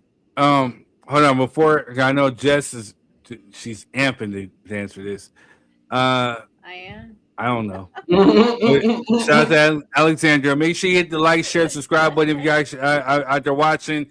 The views are up. The views are up in like the hundreds. So shout out to all y'all. Alexandra says, "Cue Randy Jackson. It's gonna be a no for me, dog." No one can fill the shoes of either parent. If one is missing, there will always be a void. That is the truth. That's the fact. Absolutely. I wholeheartedly agree with that one too. But on top of that, it's to me, it's gonna sound harsh. It's really selfish. Like, why would you want to take that deal when there's another father you can acknowledge, even if your baby's father may not be around? You know, unfortunately, it does happen. I'm not gonna act like it doesn't. Right. But it's still Father's Day. Father's Day. Acknowledge the father. You know, I'm sure you got a friend that's a father, a brother, an uncle, you know, your dad, your grandfather. That's their day. Hey, I got a taxi cab confession because, I mean, just like, you know, I grew up with a single mother at one point. You know, my mom's and my biological father, they divorced when I was young. My mom remarried, so I had a stepfather who was in the picture. And then, you know, unfortunately, their relationship didn't work out. So at one point, you know, my mom was a single mother, you know, and again, you had to, when you're the oldest, especially of her children, you're essentially, without a doubt, become the man in the house. You know what I'm saying? So you see the stuff that your mother is going through. You see the cries and the worries at night, wondering if, you know, she's actually a good parent. You know, that's one of the things my mom always questioned, like, am I doing things right, X, Y, and Z? And she had no help. So when you see that stuff as a young son, you know what I'm saying? Like, I was premature within doing this. I acknowledged her on Father's Day. I see you doing both roles because there was pivotal points in my life where I didn't necessarily have that guidance as a young boy. And I seen her trying to do the best that she could. But it wasn't until I became essentially a man and lived on my own to actually realize, like, hey, my mom did a great job, but she deferred to certain men, whether it was my grandfather, my uncles, or one of her best friends, when it came to dealing with me in particularly as a young man, as a young boy going into manhood. And so there are certain things that she couldn't teach me. And even outside of that, you know, certain things that I'm sure that other folks out there, if you could relate, you know, that you had to learn on your own, quote unquote, from the streets, you know what I'm saying, from other dudes who were out there who became like the pivotal big brother roles or the uncle roles or the quote unquote surrogate father roles.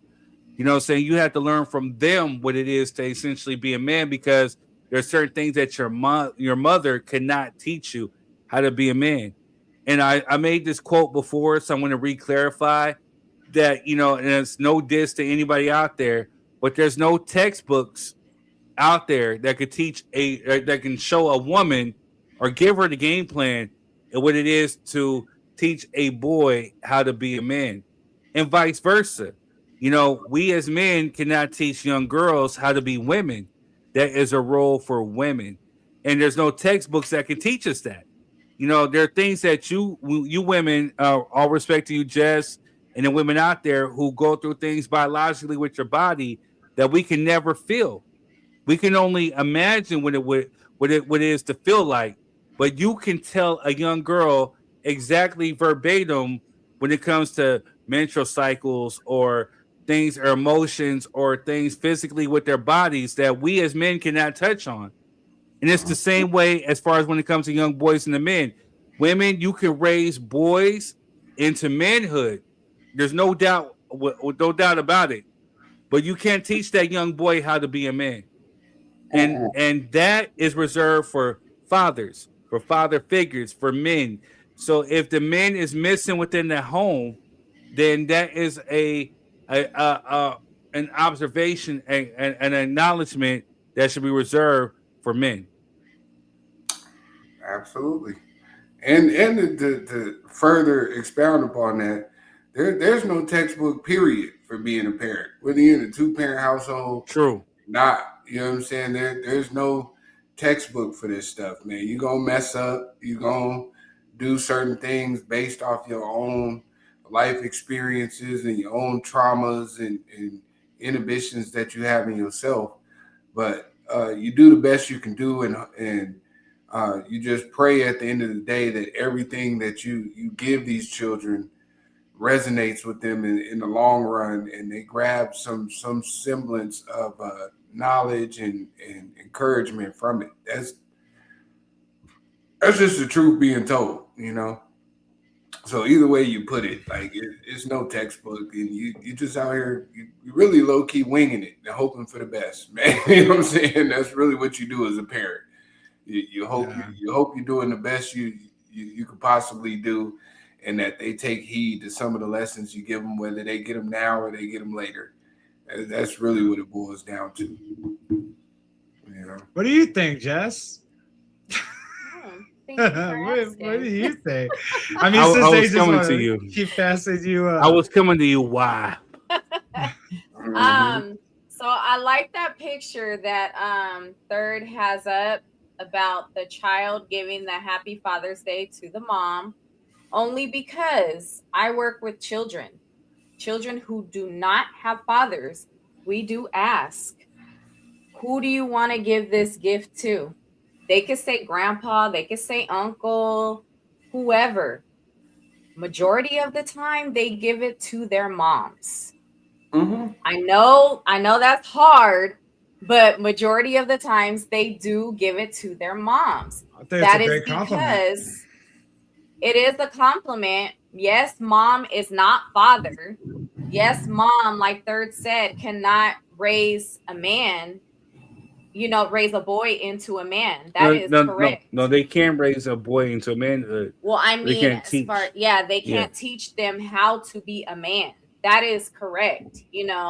I would talk badly about any woman that would brag about, oh yeah, I taught him how to be a man. No, you taught him how to be respectful to women.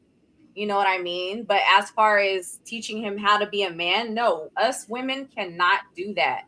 That is for a man to do. And for me, as a single mother before Third, I tried my hardest to find male role models for my son, my second oldest. I tried my hardest to find role models for him, but it is very hard to do. Very, very hard. For one, I'm working full time, raising these kids, and possibly trying to go to school to better my career so that I can get paid more, so that I can step in and do the part that the father is supposed to be doing financially. So I kind of get why women are like, no, I need to be acknowledged on Father's Day too, because guess what? Financially, they are raising these children on their own. If they don't have any support at all, financially or emotionally, you know what I mean? It's very, very, very hard. So I kind of get it. But then also what Third said, we cannot teach them how to be a man for those boys. You know what I mean? So that's my stand. No, that's a very valid point, because these women do put in a lot of work, and it speaks to the detriment of some of the men in our society who don't take that role seriously. I agree with you there. To hear that, is difficult. Luckily, for me as an individual, there were plenty of men that took up that burden without trying to knock Mom Dukes down, because that becomes a factor too. You know, some of these guys want they want the title and all the rewards. You know what I'm saying? Instead of just doing the right thing, which is helping a young man get into, you know, the best version of himself with some rightful tutelage. But also, and I said this on the show before too, a lot of these women who are out here yelling, yeah, I'm the mother and the father, are kind of the same women complaining about the men that's out here today. And I always say, you raised them. You didn't want no help. You didn't want nobody saying nothing to your sons. You didn't want nobody, you know what I mean, checking them and chastising them. And then when we have a society, a young man running around here with no emotional intelligence and no fear of consequences, because they know their mama gonna jump out there and go hard in the paint and play mom and dad, even though she really can't. You know, you create a cataclysm of young individuals who fear really nothing. They're not scared of nothing, and they don't want you to say nothing to them because my mama gonna check you. So there's also that catalyst to the same people that we talking about. And I mean, you show me those mothers who's yelling that, and you look at their kids and tell me if I'm lying. Yeah.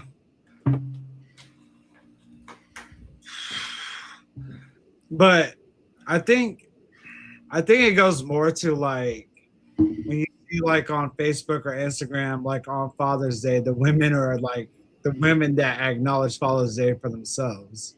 Like when the kids do that to you, I think that's like, hey mom, you earned it. You know, that's kudos to you. That's super awesome. I think it's great for the kid to acknowledge you on Father's Day, you know, if that's the case. But it's kind of a slippery slope there, you know, like there are women who are single moms because I've seen them choose to be, you know, or wherever situation didn't go their way or wherever caused the breakup. But I guess what I'm trying to say, there's a lot of bootleg single moms who really aren't single moms. Should I take credit on Father's Day? Did I see it? Hey, that's too. But wait. No, I mean, you got it, Jess. I'm just going by what I see. No, I hear you. There are those, but there are also those. I don't want to do that. You can do it, girl. There are also those fathers who, quote unquote, show up every day to see their child, pick them up. Hey, son, put them back down. Peace out. You know what I mean? Oh, hey, they did their obligation. Yeah. Absolutely. They did their obligation. They seen their child for the day and they bounced. But when that child is sick in the middle of the night, who's getting up with that child? Oh, also, mind you, they do pay their child support. You know what I mean? But when that child needs to go to urgent care, who's taking that child to urgent care? The mom, majority of the time. Lots of times getting up in the middle of the night because you got to clean up throw up because the child got a stomach bug. You know what I mean? Like there's so many different scenarios that I can go through, that a mother goes through, that those fathers that show up, you know what I mean? And the mom is taking the majority of the responsibility of raising that child. We can say the same thing with the men, the single fathers. Can I just ask? Let me ask a question, Jess, because you have an older son. So at the turning point, let's say 7th, 8th grade, if that child's father was like, hey, let me get my son for the next 2-3 years to make sure he on the right path and you know, whatever the child support, whatever y'all got going on with that, whatever, we gonna excommunicate that. But just let me get my son full time so that I can make sure he's prepared for the next journey that he has to walk into. how many women are okay with that? But here's the thing: does That's the a son simple have a question, say? Jess. How Does many the women? son have a say? Wait. No. Answer this question first and then get into yours. For me to not see my son, or do I get him on the weekends? No, you get all the same rights you gave that father. You know what I'm saying? Whether it's every other weekend. Okay. Or, I would accept that. I'd Okay. take him on the weekends. Well, Hey, Jess, hold you up. are a unicorn. You are a unicorn, Ma. You know, did, bro. I will agree. Hold up. We got Alexandra. Again, shout out to you. Make sure you hit the like, share, subscribe. If your child wants to recognize you, that's fine. But feeling like you're entitled to recognition is wild. Your children know who and what you are to them. She also adds, you don't need praise on a day reserved for fathers. You're a single mother, not a father. Alexandra, hold up the microphone and then just drop it. Because it's the truth. Now, first things first, I want to go ahead before Quez, you get into it. Jess, I'm here to, I guess, to be a witness to her motherstry. Because again, you know, it's one of those things where I talked to her before. I said, look, I don't know. Unfortunately, my son passed away, you know, prematurely at birth. But the one thing I could say as an uncle, you know, I would take the kids and I play with them. Hey, you pick them up, you know, you give them tons of sugar, take them to the park, all this other stuff. But you know what? You get to give them back to their parents. You know what I'm saying? Yeah. So, you know what I'm saying? So you quote unquote help in essential like a break. You give them a break and then you give them like that alley-oop. But again, to the parents who are actually out there raising these kids, I seen Jess get up in the middle of the night. I seen Jess have to take off work, you know what I'm saying, to actually go take the kids to urgent care, do X, Y, and Z. Or if they're not feeling well, I seen Jess have to make things work. Miracle, not necessarily miracle meals, but you understand what I mean by, hey, what we having for dinner tonight, you know, X, Y, and Z. I seen her play all of this, all within still trying to work 2 full-time jobs and still making sure she went to school full-time too. So it's not taking away any of that because I see a lot of what you do that my mom did at the same time. You know, so that's a shout out to the women who are out there doing it. But at the end of the day, you are still a mother. And it sucks that, you know, unfortunately you have to play that role, both roles at times, but you are still a mother. Father's Day is for the acknowledgement of the fathers. And so for the women who feel like they need to stand up, I need my right. I do this too. I think it's sometimes it's a cattle call for some of the bitter women out there, the bitter and broken women out there who hasn't necessarily healed from past relationships, you know what I'm saying, or feeling the acknowledgement. But like Alexandra says, you know, the recognition is automatically gonna come from the child because, you know, we see that automatically. Absolutely. Sorry, I just want to say not 2 full-time jobs, a full-time job and a part-time job. Oh, excuse me. Girl, Alexandra says, I'm a mother of 3 and I do understand, but I let my children. A single mother of 3. Oh, excuse me. I am a single mother of 3 and I do understand, but I let my children give flowers to the fathers in their life on Father's Day. You need a holiday. I agree. My Aunt Regina, preach. You know what I'm saying? Like, again, I'm speaking from a man, and I didn't recognize this until literally I got into my 30s. I was raised by a single mother. This is no diss to my father. This is a whole different subject or conversation. My father, at the end of the day, you know what I'm saying, whatever it was that, you know, the shortcomings, whatever, he made right for afterwards. You know, my step pops, same thing. I don't even call them step pops. That's my pops. Because again, that man right there I think he would analyze somebody over me. Like, he does not play when it comes to me specifically.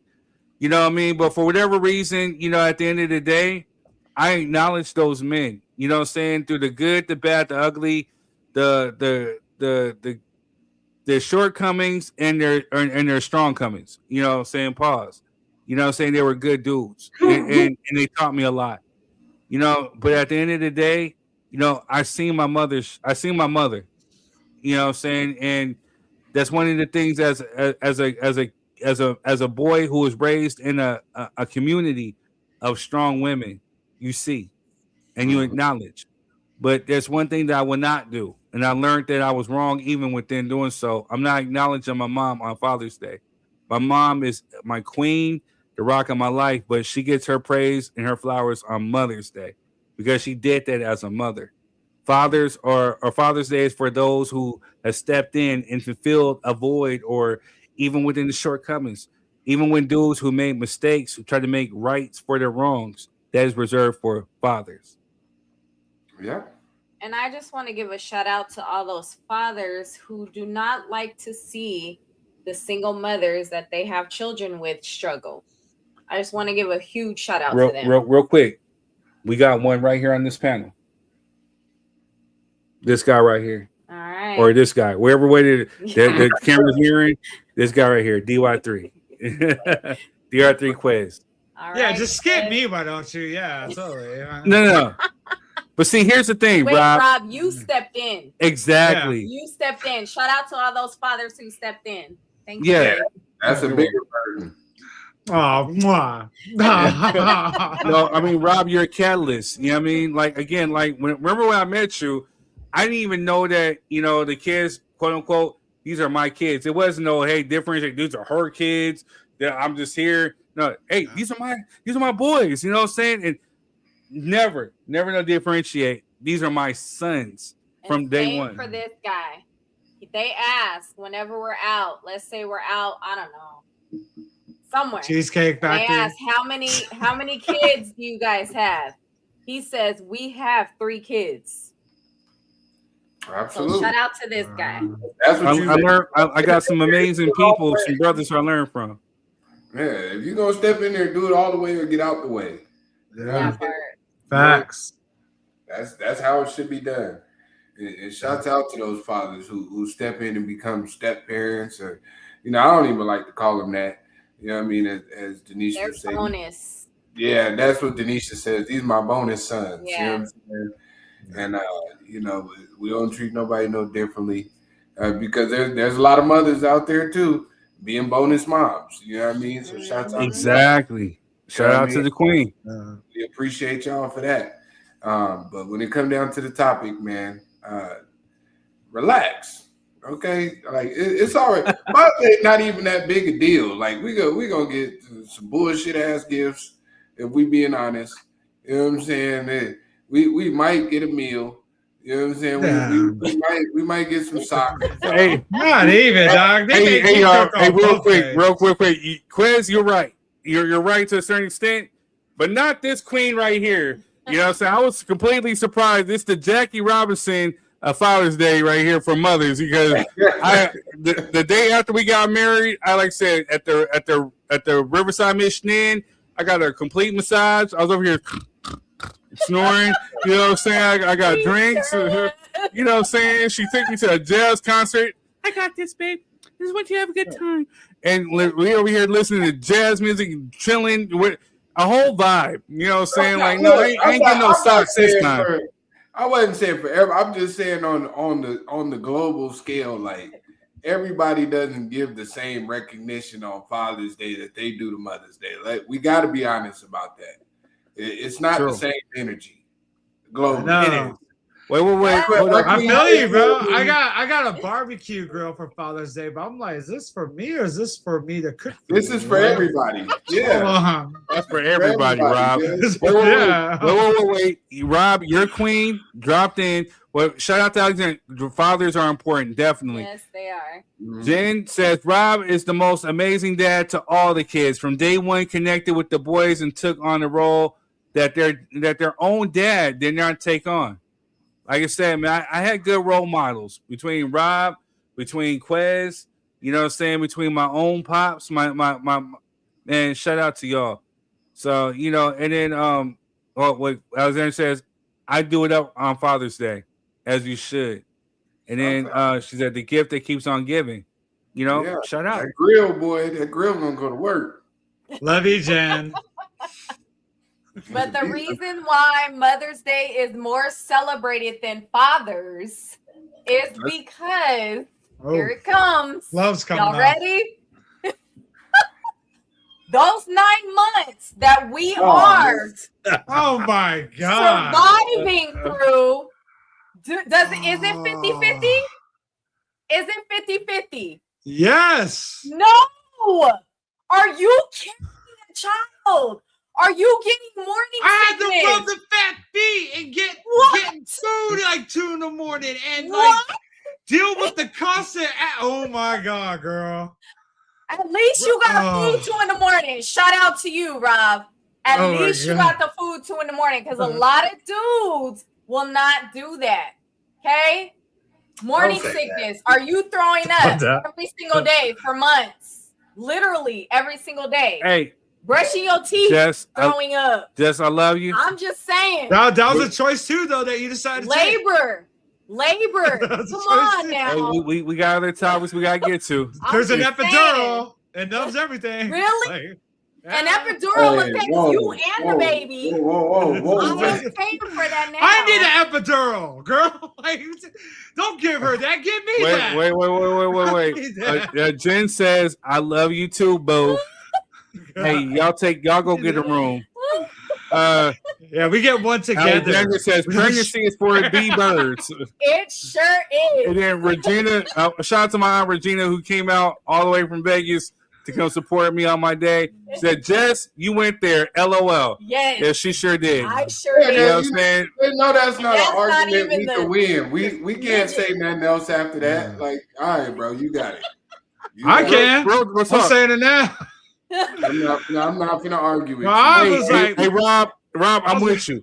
I was there. You know, shout out to my first wife. I was there for the birth of my son, and seeing when women goes through with, you kind of humbly learn what we call the funk down. My feet are still swollen after 21 years. And on that note. Is that how you hurt your ankle? I was playing. Yes. And on that note, probably. And on that note,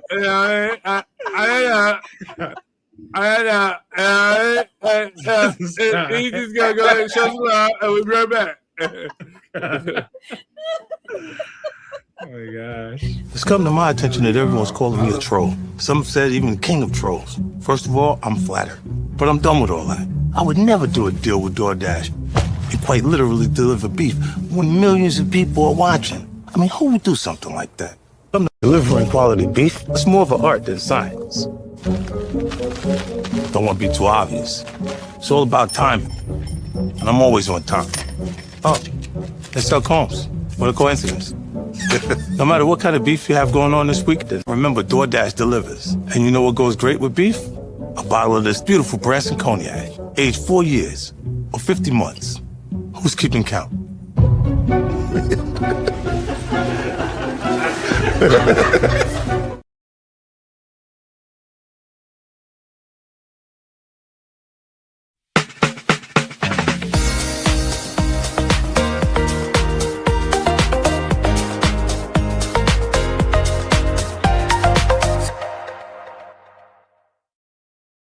In San Bernardino at Melba's. Now we heard about them through a post on Instagram, and since we've been craving soul food, me and my fiance drove all the way from LA, plus we love supporting Black-owned businesses. When we got there, you can see so many locals very excited, waiting for their food. Everything's made fresh to order, the staff is super friendly, and they're really here to make you feel at home. We were so excited. I went with Melba's famous fried chicken. Just hear this crunch.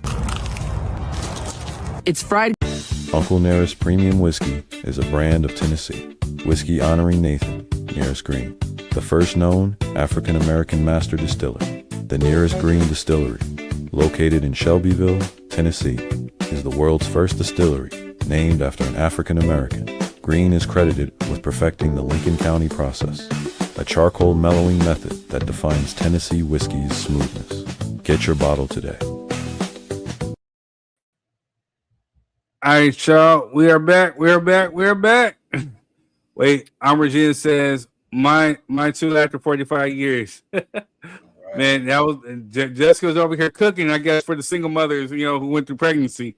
Yeah, that's what I'm saying. Like, that's something we as fathers, we are never going to go through. We don't know what pregnancy feel like. You know what I'm saying? So I'm good. You know what I mean? Like, so, you know. I am good. You got it. Yeah, you got it. Shouts out but just like that, I mean, women can't teach men how to be how to teach boys and the men. So, you know. So, yeah. So, single mothers, sit down on Father's Day. You know what I'm saying? You got your day. You may not like what I said, but hey, sit what we call defunct down. You got Mother's Day. You're going to get the brunches, the $50 million prizes, you know. Hey, sit down. I didn't get no brunch. Ooh. I gotta talk to my children about that, though. I gotta talk to my children because they old enough to give me a brunch. Hey, get on them. All right. Speaking of brunches, shout out to the Boss Up Brunch.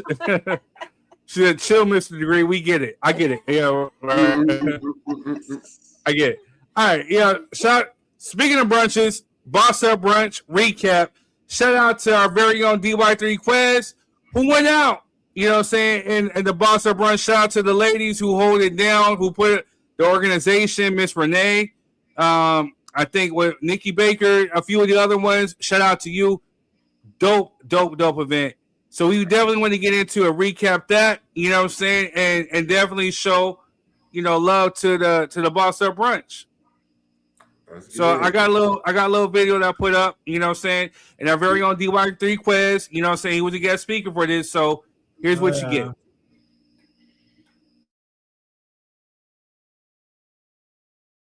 You know what I'm saying? I might take my foot off for a second, but I'm back. You know what I'm saying? There ain't gonna be no Tobies. You know what I'm saying? I'm like, cool. Right? We gonna get it right. We gonna get it right. And we gonna for real. We gonna take this thing off, and we gonna, you know what I mean? We gonna get the dirt off the clothes. You gonna come out on the other side of that valley, man. You're gonna be amazing. You're gonna be great. You're gonna be powerful. That's how it's gonna work. But you have to get through the valley, right? You have to. Right. It's not an option. Right, like I said, don't get down there and, you know, get you a little T-move couch that you pull out the wrap your bullets like that. It's all nice and squishy and comfortable. I seen them, I want one. But you know what I'm saying? You don't take that down there. You know what I'm saying? You don't get you no lamps and you know, get you some curtains and stuff. Like, get through the valley. Right? It's ugly, it's dark for a reason, because you're not supposed to be there. Right. That's really the purpose. You're not supposed to be there. Don't get comfortable in the dark, man. And too many people are scared to be with themselves. Like she said, it's too many people that don't want to be with themselves because they think they're a horrible person. But you can't fix that till you deal with yourself. Right? You still gonna be a horrible person, ignoring it and talking to somebody else, and you gonna mess up their life too. You know what I'm saying? Now you can throw them in the valley with you. You know what I'm saying? They ain't even have to be here. They down here trying to help you fix your life. You know what I'm saying? Somebody stop me with a lie. Right? Because I just got drugged into some valley. How the hell? Man, I was just here. I just got out. Why am I back? You know what I'm saying? No, you got to go by yourself. It's okay. You know what I mean? Don't let nobody drag you back there. It's very simple, man. Focus on your task at hand. Keep it moving and let's go. That's it. That's my time, man. I think we're going to have a break, but, you know.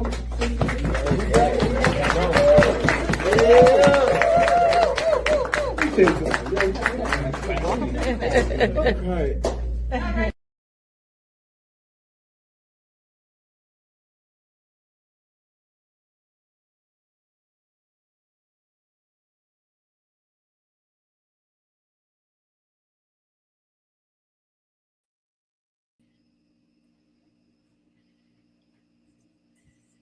Yes. Check you out, bro. Yeah, man. Hey, man. Check you out, man. Appreciate that. So, I got two questions for you, Quaz, if it's cool. Yeah, go ahead, brother. One, are you the only brother at that event? No, you know, I just be stunting and shining on them, man. You know what I'm saying? It was some other brothers, you know, they came and did their thing. Okay. Yeah, it was another brother that spoke this year, which I was happy about. And he had a very good speech too. Shouts out to Raymond Foray. But no, there was a lot of men in there. It's just what I noticed is women tend to gather and celebrate each other a lot more than men. That's really the truth. It's easier for women to get together with stuff like this. So that's what I've noticed about doing the Boss Up Brunch. You see the picture. It's a bunch of women. You know what I'm saying? There's a brother or two sprinkled in there, but you know, women show up and show out for each other. Who's the one squatting down right there? That's Renee. She's the event host. She drives out from Florida every year to throw this event. So shouts out to Renee. She's the one who got me in. I had met her at one of her pop-up shops and just talking, and she was like, "Man, I'm gonna have a brunch, and you know, we need some speakers. I want some men. You know, you think you could do it?" And I was like, "Yeah, I guess." So she's the one who got me literally into public speaking and doing this. So I've been doing it with her for the past 3 or 4 years, and it's been eye-opening for me. It's been challenging, of course, because you want to give a good speech. You want people to be engaged. You want people to get the message. But every year, I think I've gotten better and better.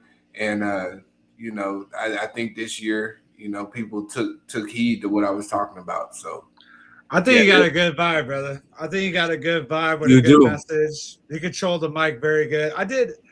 Believe it or not, dude, I did public speaking as an elective for 4 years in high school. I loved it. You know, and honestly, you look like a natural at it, bro. You just go with it. So I appreciate that. Yeah, man. I appreciate it. Good for you, dude. Because it's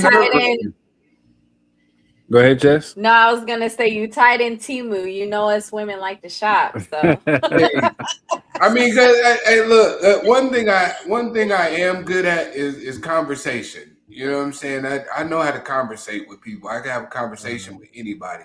So I always attack my speeches just like that. Just it's a conversation. I don't want it to be like me preaching at you or me talking to you, or like, I like my speeches to be interactive. I like the crowd to be engaged, and you know, I ask questions and I ask for input. So that just helps me feel a little more comfortable, because I know I'm on the right track, or I know I'm way out in left field either way. But it gives me kind of a measuring stick on how this is going when the crowd is actually engaging and giving answers, and you know, you hear the people laughing and having a good time. That makes me feel good. So. Yeah. One of the things I could say, and I know you've been doing this for a few years now, at least the last 3 years that I've heard you bring it up. And so one of the things that I've been a huge proponent of is definitely shining a light, making sure that, the right acknowledgement gets out. So shout out to Miss Renee, for putting that on, and shout out to you for even collaborating. What are the things that you actually take away from actually being a speaker from these Boss Up Brunch that you can give to the people? Man, the biggest thing I take away is the conversations afterwards. People want to ask you about your thought process, your journey through business, or whatever it may be, when they come up and ask questions like, so what do you think about this, and how do you think this relates to what I got going on? So those are the conversations I love to have afterwards, on top of having my sons there, and they get to see people react to the information I'm giving, because I give them all the same information. A lot of my speeches are practiced on the family, through conversations with them, with their struggles, with things they're challenged with. So I gather a lot of my speeches just from my family and the people I know, and the things that people are going through. And I just kind of narrow that down and relate it to, just talking to people in general. So I think that's the biggest gift, is when somebody come up after the speech and like, hey man, I like how you said whoopty whoop whoop, or like that's the biggest praise for me. Or my son's telling me, man, you had the best speech, Dad. I don't care what nobody say. Like, that type of stuff is what resonates with me, because it is nerve-wracking. I ain't gonna lie. Even every year I do it, I might look natural, but like those 5 minutes before, like I'm like, hey, knees weak, palms are sweaty. You know what I'm saying? All that. I'm going through all that in the back. You know what I'm saying? Palms are sweaty, mom spaghetti. I'm going through all that in the back. You know what I'm saying? Like, all right, man, let's shake it off. Let's get out here and get it done. Yeah. But you know, there's a lot of great speakers, you know, throughout the years that I've been doing it. And this year it was a phenomenal panel of speakers. So, you know, there was Dr. Marquita. She had a great speech. Shanika, like me and Shanika been doing it the past couple years. Shanika, the speaker, like me and her, our energy be turned up. Like we be turned up. I love going.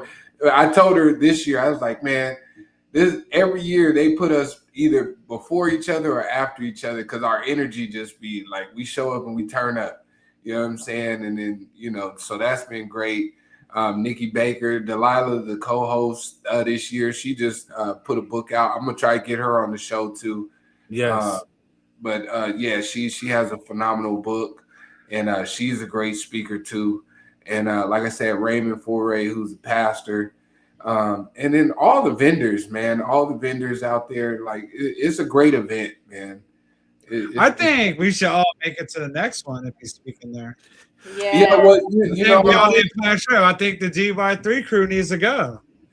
Yeah, well, I'm getting with Renee because she said this was her last year in Georgia. Next year she wants to do it in Florida. So that may be something. Miss Renee, hold on. Hey, I'm a huge supporter of everything that you do. I don't want to say nothing because I got fans in Florida too. No, I got family in Florida. I am too. now. I'm a supporter now. But hey, I don't know if I necessarily want to go to Florida. You know what I'm saying? Like, can you please try to keep it in Georgia? If not, then I'm gonna go because I definitely we're gonna have some time to definitely prep. You know what I'm saying? A little bit more. We couldn't make it this year because we was kind of jumping the broom a little bit. You someone know had to what I get married. But yeah. But we are supportive of everything that you do. From the minute that Quest told me about what it was, I love how you incorporate the elements of God, how you incorporate the elements of encouragement, of networking, of fellowshipping, all of that. On top of that, with good food. You know what I'm saying? Because I was looking at that picture that Quest that put up and was showing us, I'm about to have a big bag moment. You know what I'm saying? Like, you get the chicken, get the waffle, bacon, eggs. Wait. There's more. You sit up there and you went fancy with it and you did shrimp and grits. I'm kicking myself that I wasn't even there for it. You know what I'm saying? Like, I love shrimp and grits, and the best shrimp and grits you can ever get is in the South. So, you know what I mean? So, shout out to you for creating a platform for everybody to come up and network. This is essentially what this platform is about too. The vision I had was like Wu-Tang. You know what I'm saying? We're our own superstars in our own right. We can come onto this here platform and we can make the betterment of that logo and we can elevate it while we're each individually doing our own certain aspects and business things. So I support you in everything that you do. I'm gonna go ahead and I'm gonna dump on this dude a little bit. I seen the greatness of this dude back in high school. You know what I'm saying? Like, and the encouragement that he would give me when it came to writing my own songs at like 14, 15, performing them, of sitting up there and not letting me get bullied. You know what I'm saying? Or if I had to fight a crowd, he wouldn't let me fight alone. You know what I'm saying? I seen the way that he would roast other folks who would try to come up and roast him. So he's always been that cornerstone of that empowerment. And even still, when we had people who were coming in and trying to dump on this show, trying to ish on this show, and other folks will fold. And not him and his wife. Him and his wife were like, no. They gave you that encouragement, that speech, that, hey, no, we're your real friends. We're here for you. We're going to be there for you regardless. And they uplift you. And we want to see you succeed. He's genuine. So I seen this greatness in you back in like 2000 when I first met you up until now. So for her to see greatness, I can say great minds think alike. So I can say, man, you definitely earned this. You definitely well deserved, and I'm glad that you guys found each other. What are the things that you can say from this Boss Up Brunch that you participate in that you want other people to take away from? Man, step out. That's what I want people to gather. Step out, man. It's gonna be uncomfortable either way. Either way, it's gonna be uncomfortable whether you sit in your shell and wonder if you can do it, or whether you jump out there and do it. Either way, it's uncomfortable. It doesn't sit right in your spirit either way until you get it done. So the Boss Up Brunch has showed me as an individual is sometimes you gotta jump out there on your faith, man. And even if you don't know what's in front of you, the road may look dark, it may look bleak, but I guarantee you there's a light at the end of that tunnel. You just got to keep walking. And every step is an improvement. It doesn't have to be a big step. You don't have to run a 4-second 40. You know what I'm saying? You can jog, you can crawl, you can, you know what I'm saying, bear crawl, whatever you need to do. Just get going, man. Just start moving. And the more you move, the better it gets.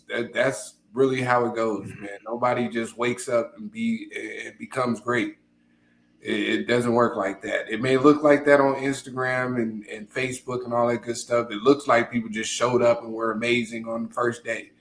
No, believe me, there was a lot of hours in the dark where they were scratching and pulling and fighting to get through it. They just don't show you. Facts. That's it. Absolute facts. Yeah. And that's one thing I can honestly say about Quest, man. Like, for the time I got to know him on the show and our conversations, bro, you are a vibe, man. You're a real one. I love your energy, but I really, really appreciate your realism. Whether I agree with you or not, you're upfront, you're honest about it.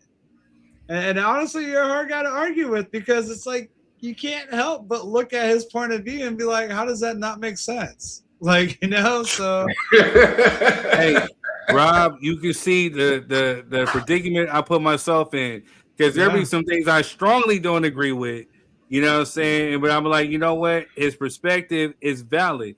And it makes you go back. That's the whole kind of focus of the show, is you can take and gain from another one's perspective and learn from it. So therefore, whether it's to actually gain some new insight or to sharpen your own sword to go into a new battle, you know, you learn from the experience that you gain from, and he challenges your way of thinking, whether he agrees with it or not.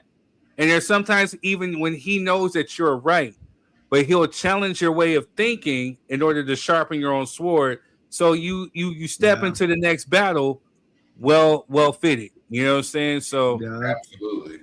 I mean, I don't see how that's a trip, man. I just don't see how you're one of those people, like, if you don't get along with Quest, you'd be like, what did they do to Quest? Like, it's one of those. Thank you.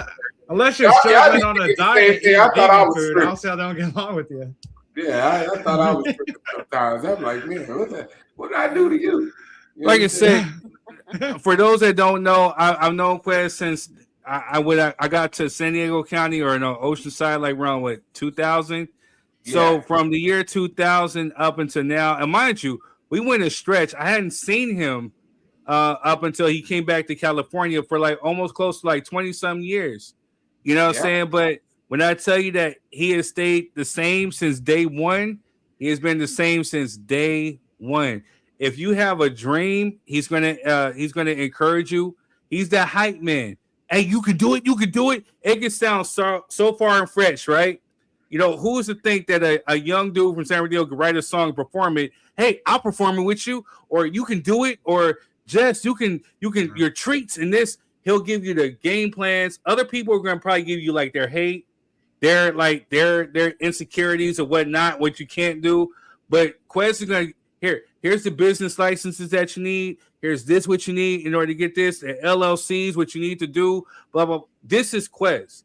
So it's only right that he would be one of the keynote speakers of this Boss Up Brunch, because he's going to teach you, him and his wife, which is ironic how they found each other. They're going to teach you how to boss up and how to level up.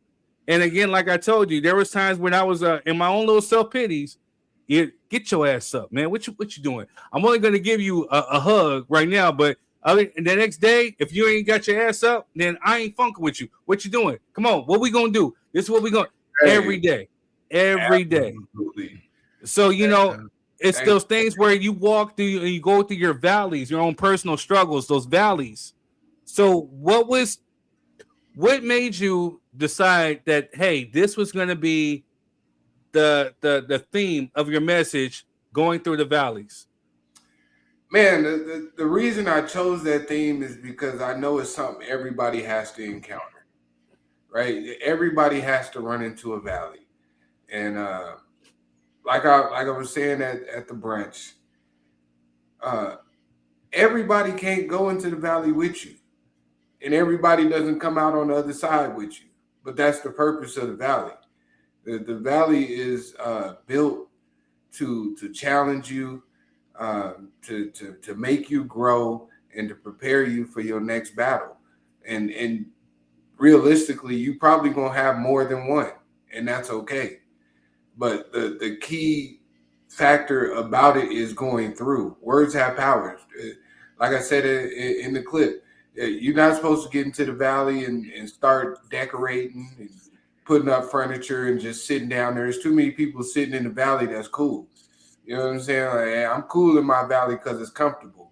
Now, I didn't, got my little decorations up. There's some food down here. Like, you're not supposed to be there. Your valley is supposed to propel you to your next mission. And the reason I chose it is because I was going through one. So I acknowledged it. And realistically, after this past weekend, I felt like God wanted to be funny, and he put me in another one. You know what I'm saying? Because I was hurt about 2-3 days. You know what I'm saying? Out of nowhere. But I always say, when you ask God for something, he always gives you the complete opposite to make sure you're ready for it. To see how real you are about it. And that's just really what it was. And I always try to leave something in my speeches that my children can take something away from. Again, whether they get it that day or whether they get it later on in life, I just want them to know, like, the information I give out is not only for these random people that you don't know, but it's for you too. And I need you to understand that there's going to be some challenges in life, man, and quitting's not an option. You got to get through it. So that was my inspiration for this year's speech. Right. That's beautiful, man.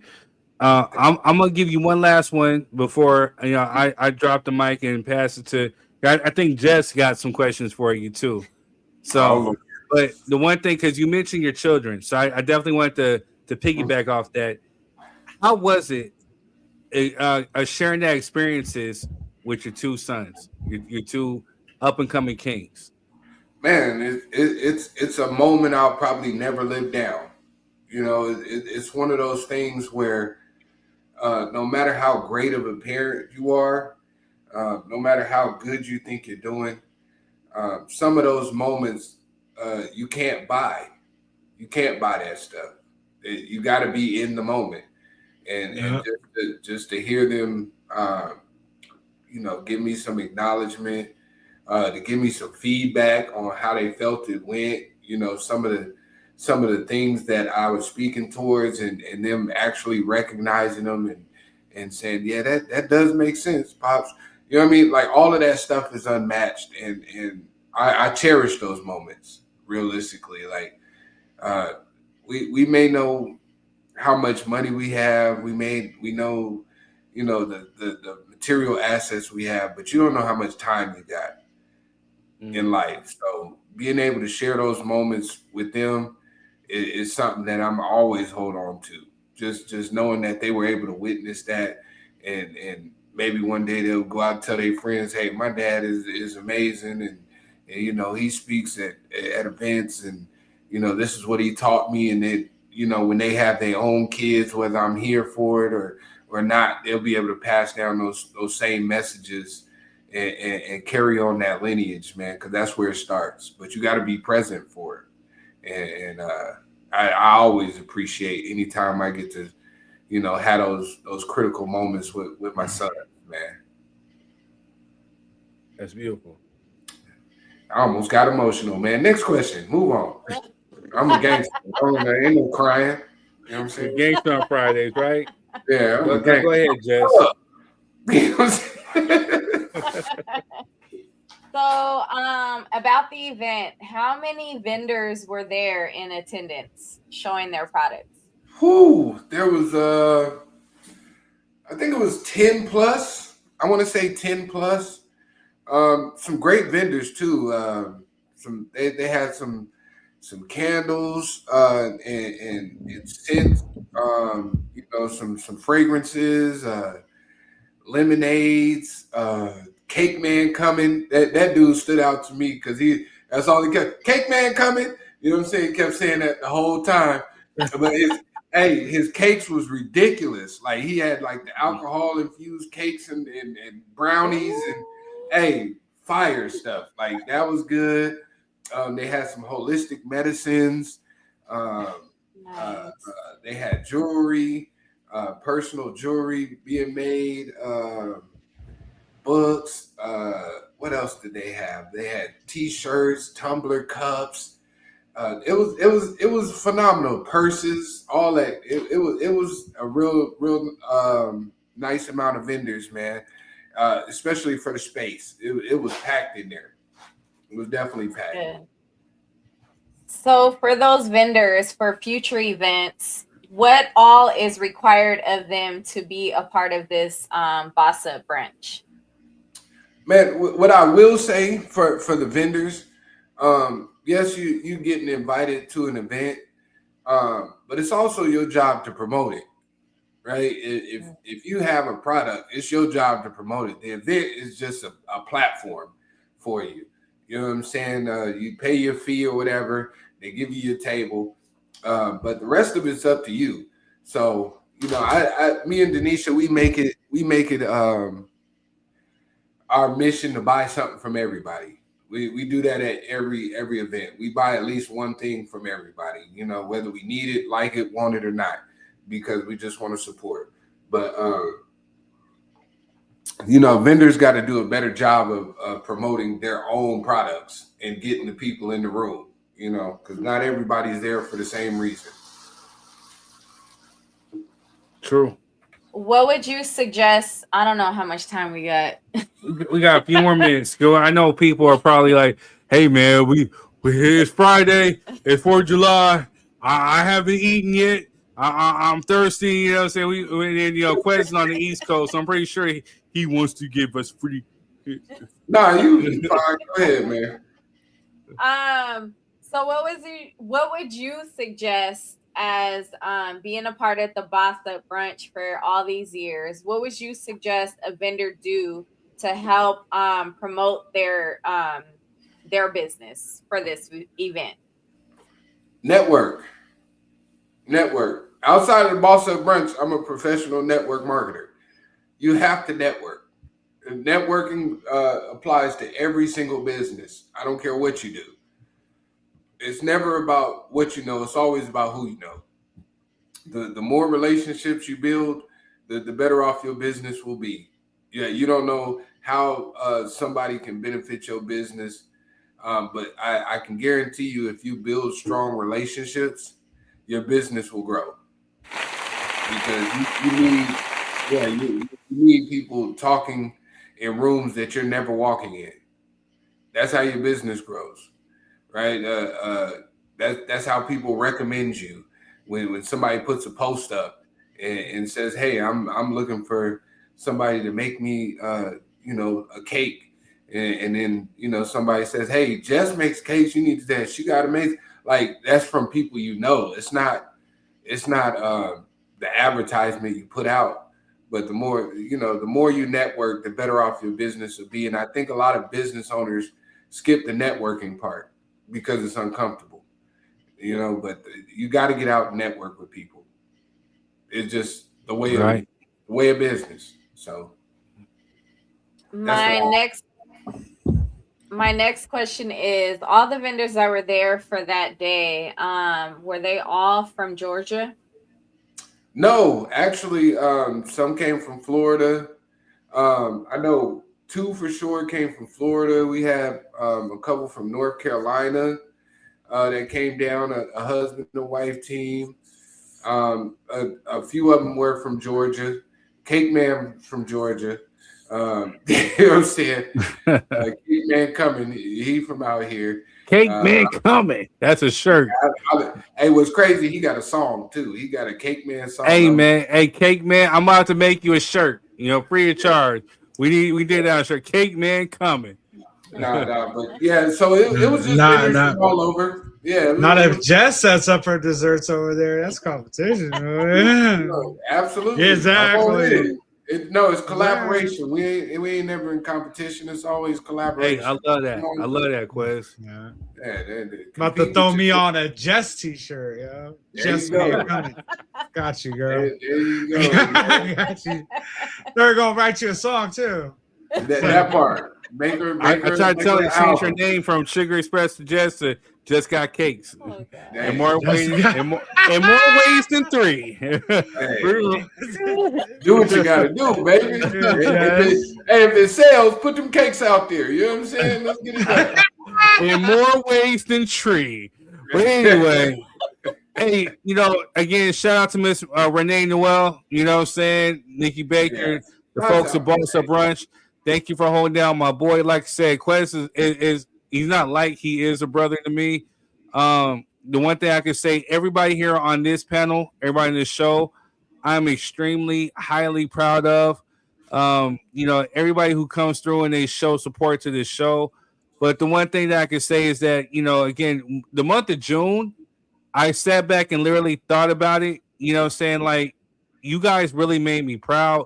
We had a busy month, saying, from dropping singles to Always Home to getting married. And I was just giving Jess her flowers to her mom. I'm like, Jess did a lot. Once I put that bug in her ear about, okay, we're getting married on Juneteenth, she took it over. And there was days where I was like, hey, man, I don't know. Jess, I got it. Don't worry about it. And she took completely over. And, and Jess is like the essential, like, wedding planner, party planner. She gets it done. She finds a way to get it done. So big ups to my wife. Saying big ups to you because you had the Boss Up Brunch coming up. And it was huge and it's big. And definitely with supporting and networking. And Rob, shout out to you because even before that weekend, before you came to come DJ for our event, you were up there DJing in Pacific Beach. But that was the whole thing of people who have individual talents, individual strengths, coming together and throwing those talents into one pot, stirring it up and creating what we call this quote unquote drop your 3 cent gumbo. Right. This gumbo right here. You know what I'm saying? And it's like it's essentially what I wanted, the vision that I had is people who got individual talents or different things going on in their lives, bringing it here on the show, network, let's support each other. Let's create that village. Let's create that community where, hey, if you need somebody who needs some music, you call Rob. If you need to book a flight somewhere, you can go, we get you there vacations, with Quez and the Queen. Or if you need to learn how to market your business, you can come talk to Quez because he's a coach. If you need some cakes, if you need some treats, whatever, you can come talk to Jess. You know what I'm saying? You need some music. My goodies. You need some music. You need some bars. You can come talk to your boy Third. Great. You know what I'm saying? But that's the thing where we come together and we take our talents and our strengths and we make it work together for the betterment of the people for the people. That's the whole mission of Drop Your 3 Cent. You know what I'm saying? The whole mission of it. So I'm really proud of you guys because June had been a busy month for all of us. And, and we made it through. And the one thing that I talked about from the beginning of the year was the theme was accomplish. And everything that we set out to do, we accomplished. My one of the things, I wanted to marry her. I told my cousin, shout out to my cousin Donnie 3. He said, hey, Third, what's the theme for the year? accomplish. I need to marry her. I need to drop a single. I need to boost up the show. I need everything that I said I need to accomplish. We accomplished before the end of the year. We accomplished in June. Everything that Quas needed to accomplish, he was accomplishing in June because he needed to get his speech right. He wanted to make sure he was. Hey, I need to make sure I'm right. June. Over here, we got Method X over here. Business ventures. Hey, I need to get it done. Boom, he got it done in the month of June. We're 6 months into the year, and we're getting it done. So now we set new goals, and we accomplish those at the end of the year. We see what else we accomplish at the end of the year. That's the new mission. That's the new goal. So we got it. So I love and appreciate everybody here on this panel. I love and appreciate everybody who comes through and supports this show. Hit the like, share, subscribe button. We love you. We went over a little bit, but this is what needed to be said. We're very proud of Quas for the Boss Up Brunch. Everything he needs to do. Miss Renee, if you're here, we're here to support you. We want to get you on this platform. Hey, whether you have it in Florida, you have it in Georgia, we're going to figure out a way how to get there. We're going to go support you.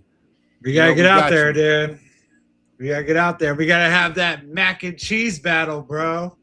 Absolutely. I'm about to make it tomorrow. Y'all don't want it. I already got my ingredients. We'll make it and sell it at the event. I don't care. It's all good. It's all good. I'm making it tomorrow. Shout out to cousin Chrissy. You know what I'm saying?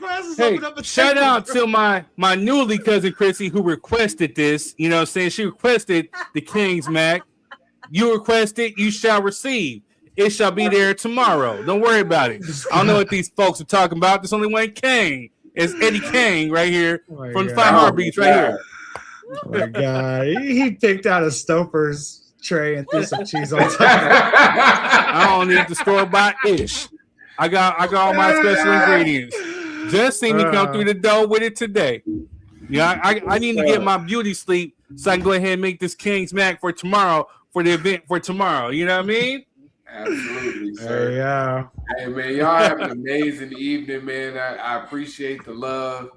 It always feels good to be appreciated and add value to places that you don't necessarily have to be. But when you want it there, man, it feels good. So you deserve it, brother. You deserve it. You deserve it, man. Definitely. Like I said, man. Hey, man, I know I was feeling down in the dumps between you, actually, Jess, you, Quas, and then Method. Y'all said, "Funk the motherfuckers, mother sunkers." My fault. I meant to say mother sunkers. You know, I'm a little, tired. But y'all came through. You guys are like dope, man. I love you guys. I love all you guys here. Everybody who's watching, thank you. Thank you sincerely.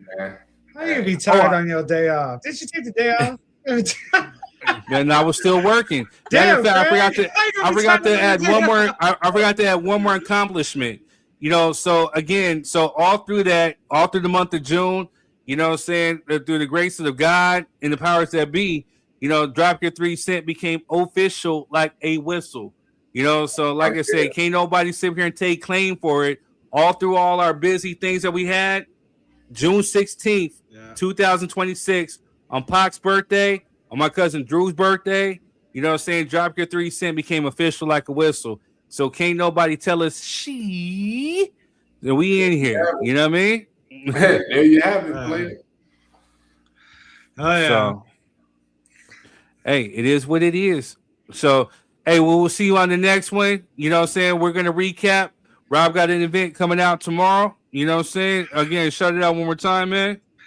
Yep, you guys catch me at Fiesta Island if you're in the San Diego area. It's gonna be 3 stages, like 30 DJs, open to the public right on the beach from 12 p.m. to 9 p.m. And if you guys are trying to find a pin drop to get there, because obviously it's big, just send a text to join to the 760-760-2962. We'll get you there.